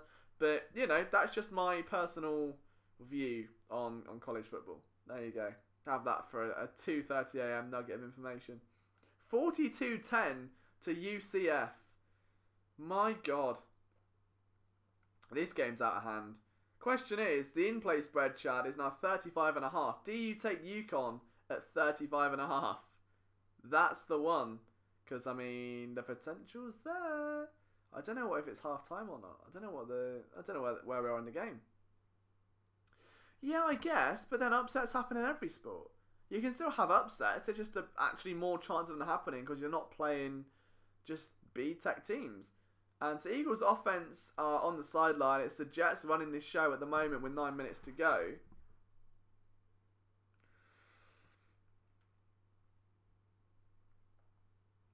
And with a third down on the cards, Eagles fans still there. Look at that. 9 minutes to go. Eagles fans are still at the game.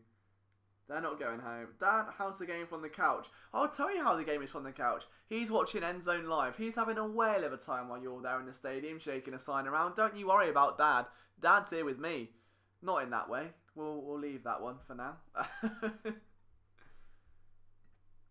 And that one's broken up again. Was that Jeremy? Oh, it was. Jeremy Reeves with a big pass breakup and a flag. Why is there a flag? Oh, NFL flags are gonna... Oh, it's 37.5 now. Why has the spread gone up? What's going on there? So Reeves is lining up. Oh, he breaks on that. That's brilliant. That's brilliant. Reeves swats that down. That's a great play. Like, he's got to make this roster. I'm sorry, but he has had so much exposure this game and made absolutely use of every single second.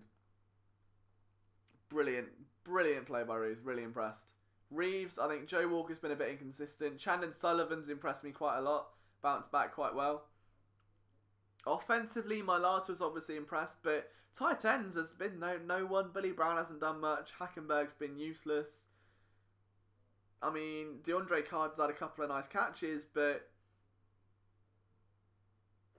Eagles D forces another punt. We've got another offensive drive on the horizon. The spread is now 37.5 in Connecticut UCF. I don't know how long's left there, but we'll have a look. Well, see, I can't see. I'm so far behind. Oh, disappointing now. Let's have a look. Should we do a little score roundup for you, or if you're all unable to get there at the moment? It's a minute left in the third quarter. UCF have... Oh my God, have they got the ball again? UCF are just decimating. I knew I should have got on that. Ah, disappointing. It's alright, I'll just lose it all on Penn State this weekend. That's a huge game for UCF. The Dolphins are winning 31-7. The Colts are losing 14-26. I don't know what it is. Eagles preseason games have had no points at all year. This has been really, really slow for the Eagles. Really slow. Every other game has become shootouts. I mean, defensively they've been very good. They just can't do anything offensively. It's been quite disappointing. Still, that's standing number of 12, guys. So if there's anyone new in this chat that you've only just tuned in, hello, good evening, good afternoon, good night, wherever you are in the country or the world. Make sure you hit that like button. Thank you for tuning in and spending your Thursday evening with me here on Philly Sports Network. We've had a bit of a roller coaster, haven't we, I suppose, looking at this Eagles preseason game. It's been a lot of fun. Lots of ups and downs, lots of Michael Kendricks in the DMs talks, and just a very different way to experience football. It's a work in progress, but I hope you're enjoying it so far anyway. Meanwhile, Minnesota beating New Mexico State 38-10. UCF are just doing bits, aren't they? I mean, that spread is just insane now. I mean, that's just... What do I expect much from Richard Rodgers? I expect him to very much fill Brent Selleck's role, is the way I view that signing. Is that he was always... While he offered optionality to Aaron Rodgers in the receiving game, that was never his primary role. He was always that blocking type of guy. He's got the framework for it, and he's a very similar size to Brent Selleck. And I just think that's it. The way I view it is that Richard Rodgers takes on Selleck's role, and then Trey Burton is replaced by Dallas Goedert. That would be the way I structure that tight end room. But that's just me. I'm sure we can see some exceptions to the rule. And it's 3rd and 2 for UCF at the 36-yard line. Meanwhile, the Eagles' offense is back on the field. So back in the game, Callahan fakes, gives it off. And is that a run for Adams? I'm not sure. We cut today, Spadaro. Not sure. I'll let you know after when I found out.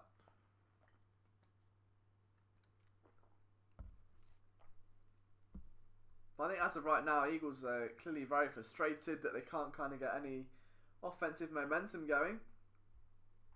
But Matt Jones is looking good according to Chad, which means he's going to make a play in about 36 seconds I've not seen. So here we are, 2nd and 8. Is Matt Jones going to make a play? Yes, he is. Oh, big play. And this is what I like with Matt Jones. A lot of people hate him because he fumbles a lot. I can understand those concerns completely, but let's be honest here. He gashed the Eagles for 138 yards in 2016. And he made them pay. He's had ball security issues, but he made them pay.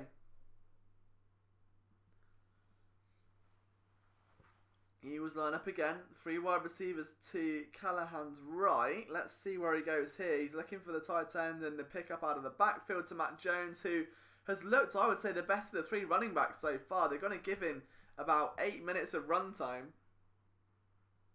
And there's a quick look at the Eagles' schedule. They've got Atlanta, Tampa Bay, Indiana, and Tennessee to open up the month of September. 2 of those teams had losing records last year. How many will this year? Tennessee will be an interesting game at the Titans, at Tampa Bay, but they host Andrew Luck and they host Matt Ryan in week 1. And Matt Jones again spinning on 2nd and 1. Can't get anywhere, but this is a much more promising Matt Jones. We haven't seen this in a while. This is what we want to see from him. You need that extra kind of, that thump there, and it hasn't been there for a while.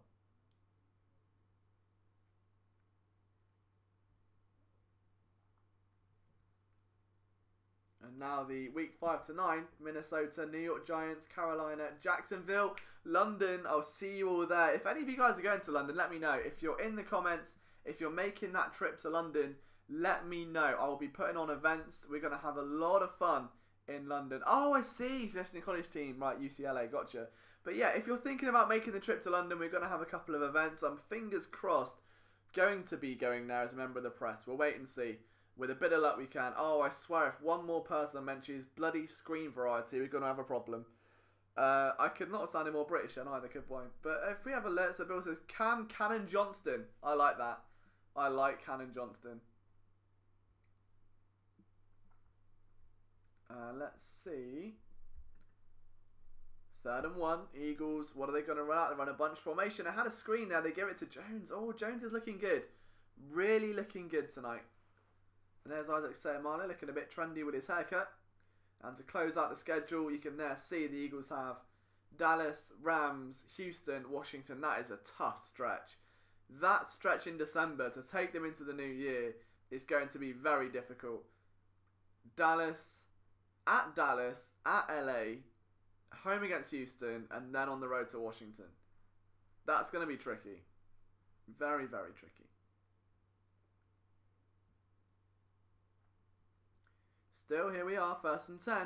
Callahan drops back, throws over the middle, big time catch. And that, on the floor, I can't see. He's looking for something. He's upset. It's Anthony Denham Jr. So, again, Denham, Remember the Houston's in 2015. Joins the Eagles in 2016, I believe, was cut. And now he's back again. And he joined 2 days ago, and he's leapt himself in front of that ball to haul in a reception. He's making a case. Whether he'll make the roster or not, I mean, I don't think he will, but in terms of an audition for other teams, he's doing very, very well right now. So Denham Jr. is having himself an afternoon. And Callahan over the middle finds Denham again, I believe. I can't quite see. Is that Billy Brown? Oh, it's Billy Brown. There's a rare Brown sighting. We've not seen that all night apart from that catch in the first quarter. Brown has been very quiet indeed.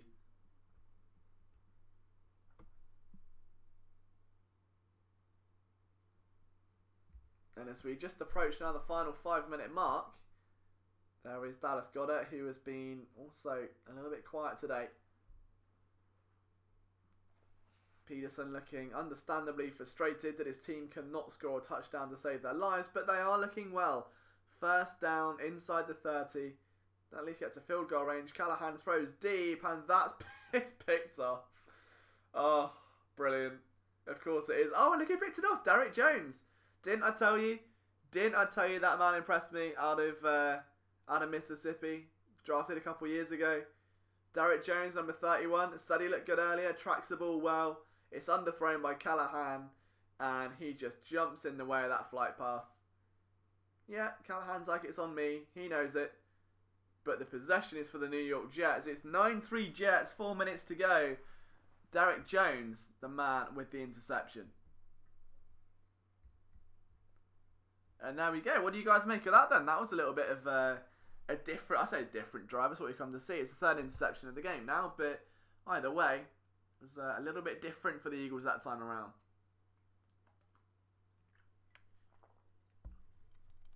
Can he block? Because if so, he offers as much as an injured Richard Rodgers. Start Rodgers on the pup. I guess. I don't know. I remember I think I did a film room piece on Denham, you know, a few years ago. I'm pretty sure I did an article. I'm going to Google this now. Let me go on my website. Hold on. Give me a moment, because I'm pretty sure I remember doing an article on Anthony Denham when they signed him, and I went back and watched the tape. And he actually looked really good in the preseason games. He had a really big preseason in 2015. And I'm pretty sure, I may be wrong, but he led tight ends in receiving yards that preseason, which may not account for much. Give me a second. All right, let me do some investigating. Let me search my old articles, because I've got a very funny feeling here that Anthony Denham. Let me have a look. Here we are. Could he force his way onto the roster? Was this a film room piece? Let's have a look. Yes, it was. Oh, I've done it, haven't I? Look at this. This was written in 2017, July 6th. What did I say? Oh, I went back and watched his college tape. Oh, Liam Jenkins, what are you doing? So he's 6'4", 235 pounds. His catch radius is very big. He's got a 32.5-inch wingspan.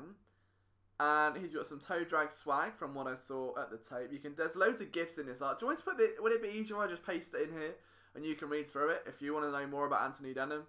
Give me a minute. I think I can do this. There you go. Look at that. You think I'm joking? I don't mess up. I don't play. I don't play. You want Anthony Denham? You got Anthony Denham. I do route running. I go on route running. Oh, yeah, I don't play. There you go. Feast your eyes on that. The more you know. So I remember being quite high on him.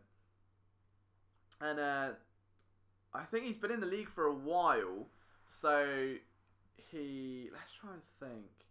I know he broke his thumb at college. I remember that because I was like, well, how has he played so well despite having a broken thumb? But I think, yeah, Denham could be an easy get for the Eagles on their practice squad, or maybe just someone to fill out the roster, because he's got a lot of potential. I like him. You can read that article if you want. It's there in the chat if you want it. And meanwhile, he was players on the sidelines doing something. I'm not exactly sure what that was, but it looked quite fun. More like shopping for a new outfit, it looked like. But Jets back on the field. Will they put the nail in the coffin? I'm pretty sure it's already there because the Eagles can't score a touchdown. But another hit from Jeremy Reeves, who is balling out right now. I'm pretty sure he's leading the Eagles in tackles for this game. And again, you can only really be impressed with what he's shown. Although there's another flag on the play. That looks like it's on maybe Garcia. Reeves comes in, and was that on? Oh, it's going to be difficult. But if you, I know there's still 8 of you here. If you're not in this chat talking with us, I don't know what you're doing. Make sure you make that account, get it liked, get subscribed. We haven't done this before. This is the first ever Endzone Live. It won't be the last. The next one should be next week if all things go to plan. So if you are interested in this, let me know, because it's been good. The spread's now to 39. Do I take, this is a question, Chad, do we take the in-play at 39 points for UConn?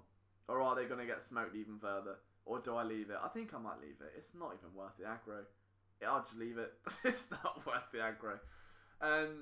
But with 3 minutes 53 to go, New York still in possession. 2nd and 18. They're trying to run it, and he gets outside. There's flags going everywhere. Oh, it's like people throwing grenades in Call of Duty. They were flying across the field. I think that was on Reeves that time. That'll be his 2nd of the afternoon. Or maybe it was Trey Sullivan. Probably both of them, actually. Both of them are absolute thunderous in their hitting.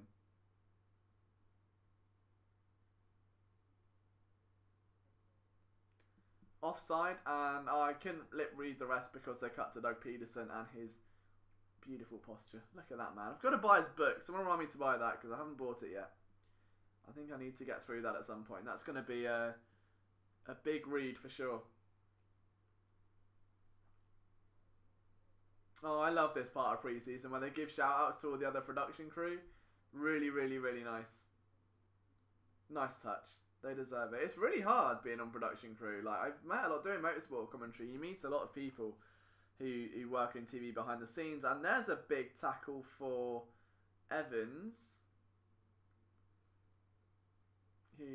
Oh, it's not that I'm very fine. It's Brown, isn't it? Of course it is. It's Asante Brown. My eyes are going. It's nearly 3 AM. Oh, hang on. Hang on. Why has it only just come out that Brent Selleck's retired? I swear I didn't put it out, did I? Oh, it's my fault. I know he's been retired for about a week. Oh, he's going to release a farewell statement on Friday. Okay, right, that's why. So it's not official yet. It will be tomorrow. So Brent Selleck is officially retiring, and he will as a Super Bowl champion. That's a nice touch. That's the dream. That's what you want to see. But here we are. The Eagles are lining up. Rasul Douglas has got a... That's confusing me. Rasul Douglas has got a lot of playing time tonight. And even on special teams now, where the Jets are going to punt it back into possession of Philly, they're down by 6. Eagles have the ball, and they're down by 6. Could they get it? Got a touchdown and a Jake Elliott field goal or extra point. Seal the deal. They've got to get to the end zone first without throwing a pick. But with Matt Jones barreling the way he is, who knows? DeAndre Carter was on the field then for special teams. Could he be an impact here? I mean, there's been nothing really that cites that this Eagles offense is going to roll how we hope it would. But stranger things have happened. Callahan is probably aware of what's at stake right now. And I mean, there is a lot of it. It's more than just his future with the Eagles, it's his entire NFL career. Callahan drops back and he's going to be in trouble. Scrambles outside, throws it deep, and oh, was that caught? I don't think so. Was it? Was that Tim Wilson? Did he get it? Tim Wilson, no, with a huge reception if he did. Oh, he has. Oh, that is beautiful. 2 big catches there from Tim Wilson. He's in my good books. Big, big play for a man that has to make this roster. You can't write that. That is a very good play indeed. Darius Prince out on the field, the former Philadelphia Soul wide receiver. That has been a big story. He had a very big year for the Soul. Very impressive. Callahan takes a snap. Eagles trying to drive downfield, and they find a big target in Matt Jones. So Jones beginning to push. I mean, there is a slight chance this Eagles team may, just may, have a little bit of bite left in them. I'd love to see it. I really would. Callahan again, hands off, and Jones is up to the 50. He misses a tackle. Oh, and Matt Jones has easily been the most impressive back. By a mile, by a clear mile. Matt Jones has been a freak of nature in tonight's preseason finale.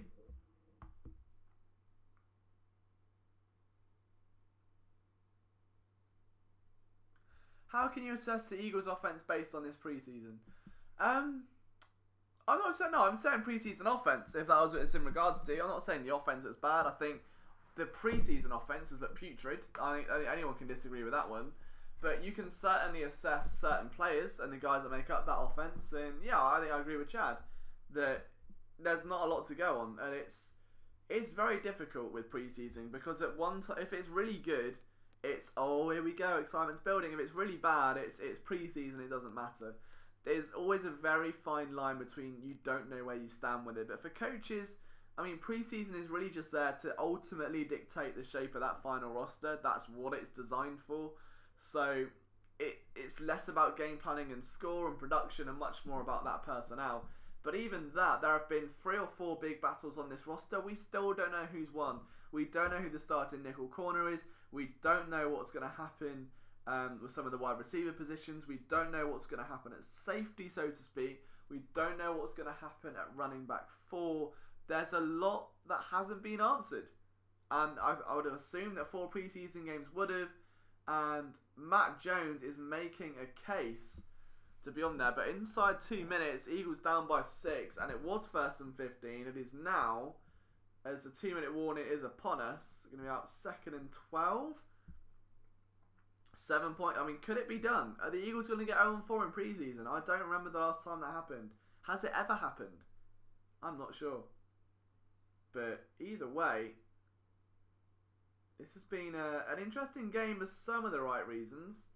Others perhaps not. But UCF have the ball in the UConn game. They're up 49-10 with 12 minutes to go. And having a look at some of the stats, I mean, Milton's had it's 5 touchdowns, no interceptions, 348 yards. What a game. Meow. That's a bit filthy, isn't it, really? Fair play to UCF.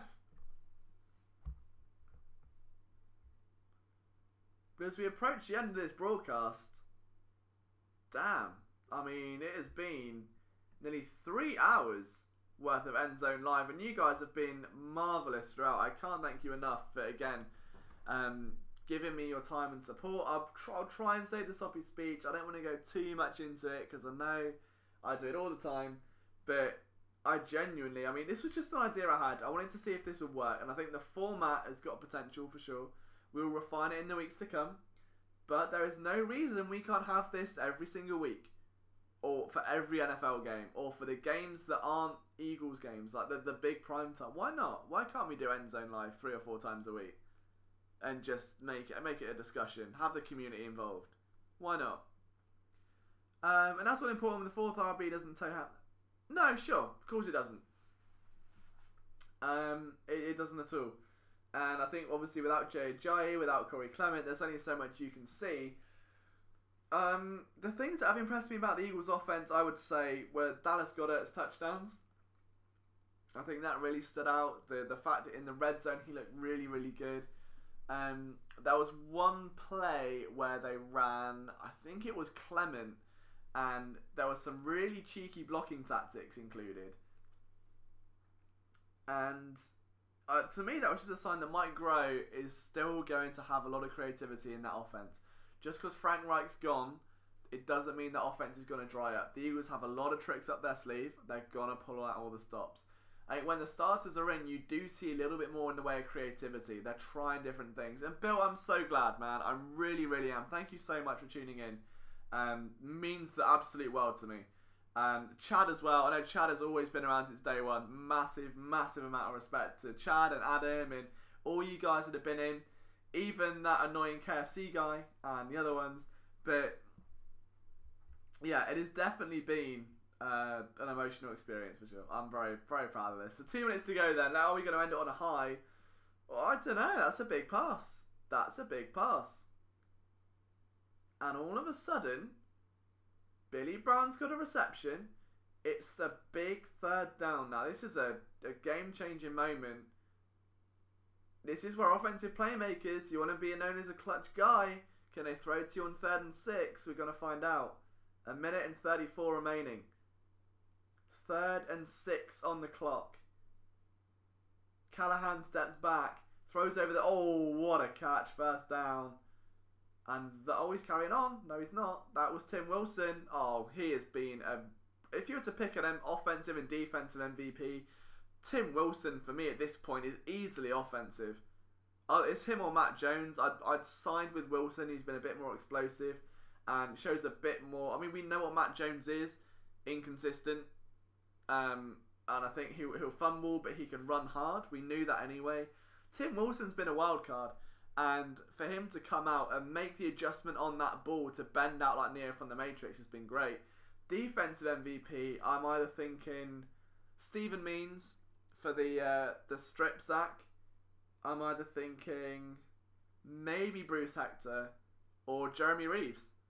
I think Reeves is, no matter what, I mean, yeah, he's been penalised for it, but he's hit very hard. He's led the team in tackles so far.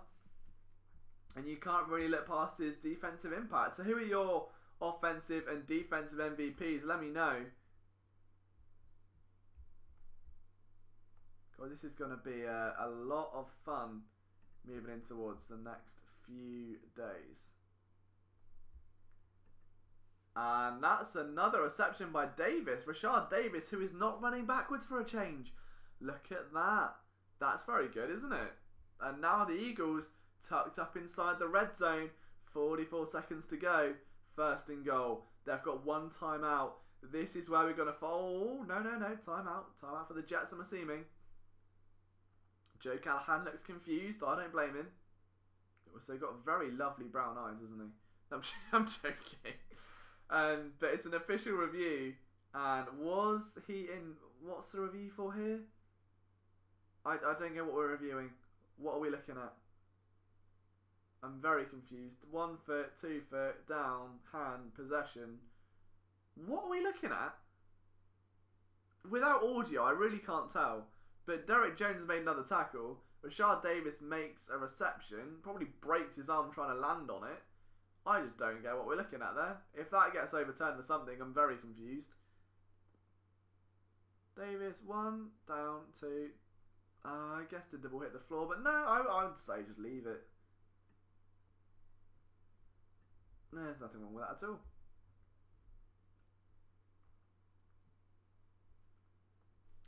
So, there's 12 of you here. Are we going to witness Eagles? This could be Joe Callahan's finest ever moment. This is big. This is big stuff now. Don't get carried away, boys. This is going to be, you know, the be-all, end-all right now. And here comes the... Oh, I don't know why we're reviewing this. I really don't. I think I've either lost sanity because it's 3 AM and I want about 4 hours sleep. Joe Callahan's having a little chat with Carson. Yeah, what are you on about? Why was that even a review? Waste of time. Absolute waste of time, that. What was the point of that? Even Jalen Mills knows. That was... Oh, God. They're gonna make the catch rule a thing, no, the helmet rule a thing, and then still, I'm not gonna get angry, Liam. It's fine. It's preseason. Let it go. 1st and goal. Eagles. 28 seconds. Callahan takes it, rolls out. He's looking for someone. Gets Joe. Oh, it's Billy Brown, but no touchdown yet. They move forward by a couple yards. The ball's out of bounds. They preserve that timeout. That's important. And Peterson, you can tell, Carson's looking at that playbook like, I want some of that. He knows. He knows what's going on. Carson's thinking. Game time scenarios. What are you calling when you're down at the goal line? Callahan now still trying to find a way through. 2nd and goal. 24 seconds. Who's going to be the hero to save this team? Callahan takes a snap. Throws. Jones. Touchdown. The Eagles have finally done it. They've broken the curse, and look at what it means to them. And for Matt Jones, that may just be the difference between making the roster and not. The fourth running back battle may well have been, look at that. He knows what that means. Jones has been the offensive MVP today. That's a play and a half. Great vision, great awareness to get inside the pylon. And Matt Jones, the former Washington Redskin, seals... Oh, don't do a review now. Don't be doing that. Come on, just give him the... Please. Please, for the love of God. So the Eagles get it done. Wow. The preseason curse may have been lifted after all. And with 18 seconds to go, Jake Elliott doesn't mess up the extra point, and the Eagles lead 10-9. Which is ironically the time I'll be up tomorrow morning. Wow, what a game. I'm actually quite impressed. This has been... Joe Callahan knows that was a big drive. He struggled all game, couple of picks. But he conducted a drive, he used his running backs well, chose the check downs when needed, and Matt Jones, when he needed to most, steps up and makes a play. Jordan Mailata's had a big game. He's being congratulated by his former TCU running mate, Halapoulivaati Vaitai. And Vaitai has been such a big part of his career. He was the first person to call him after he was drafted. They were talking about being Eagles teammates before. Vaitai very much recruiting his teammate to TCU. Oh, they're not even TCU, are they? Sorry, beg your pardon. What am I on about? I have had a complete... I meant Matt Pryor. I'm very sorry. It's 3 a.m. Oh my God, that was awful. Oof. That was... I didn't mean I meant Matt Pryor. What am I on about? I'm really sorry. I can't believe all of you. You guys are incredible. You just sat there and watched me think that Jordan Mailata played for TCU. Oh, what a night. What a night. And we've still got 18 seconds left to go. I don't want it to end. I want to have another coffee. Let's make it to 6 a.m. Should we go watch the end of this Yukon game, guys? Oh, but... I've got to sit back on this sofa in a minute. Almost knocked a bottle of water going then, but... Oh, Bill, I appreciate that. I really appreciate that. Thank you so much for tuning in. There will be a part 3. I promise you there will be a part 3. I'll try and get it up. Oh, it's going to be difficult because I'm working full-time next week, but I'll try and film it this weekend. But thank you so much, Bill, for taking time out of your day to watch this. To Chad, to Adam, to everyone else in this stream, thank you so, so much. It was an idea that I've had for a while. I wanted to try it tonight. And to know that there's been a few of you that have sat throughout this entire thing having a chat, oh, it means the world to me. I cannot put into words how much, to be refreshing this chat and see comments and you guys communicating and interacting, this is what I want it to be. And if we can ever get to a point where there are a few hundred points, I mean it, man. It means a lot. So thank you so much for tuning in. And let's just have a look and see what's up. Doug Peterson's getting very shouty right now with 11 seconds to go. Who can blame him? He's like, let's have another game. He's like, I've got more fourth running backs to have a look at.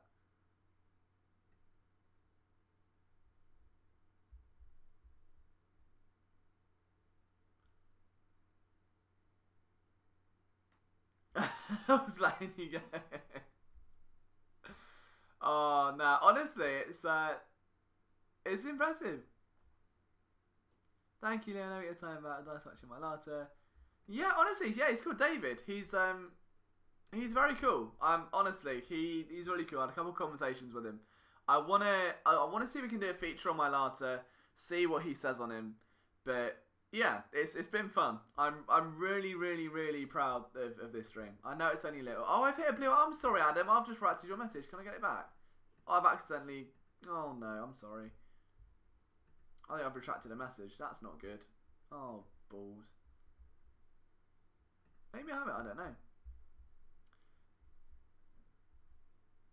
I hope so. I really hope so. Maybe I can get David in, you know, this Rugby 7's guy on the film room. Who knows? That would be cool, right? Having his input. Someone that played rugby and his development type of guy he is. Fly Eagles Fly says, Adam, Can't agree more. What a night. 11 seconds to go. I mean, there still might be a late game changer here. Come on, give me something. Give me a Stephen Means strip sack. And I mean, the referees are having their day in the sun. Like, that's what's happening. The refs, it's pre-season for the refs too. They don't want it to end. They're on national TV, probably, somewhere. I don't know what nation. I mean, maybe it's like Hawaii. Is Hawaii an Asia? Yes, it is. Oh my god, it's 3 AM. I should not be allowed to be awake past 1 AM. This is bad. I've got a whole few months of this now. Delirious Liam is a fine specimen. But honestly, if the Jets win this, I'm gonna cry. Yeah, I think it would send me over the edge for sure.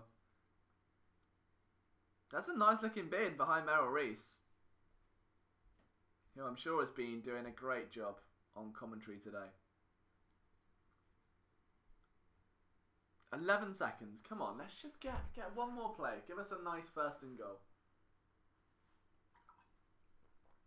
Oh, no, the refs are off again.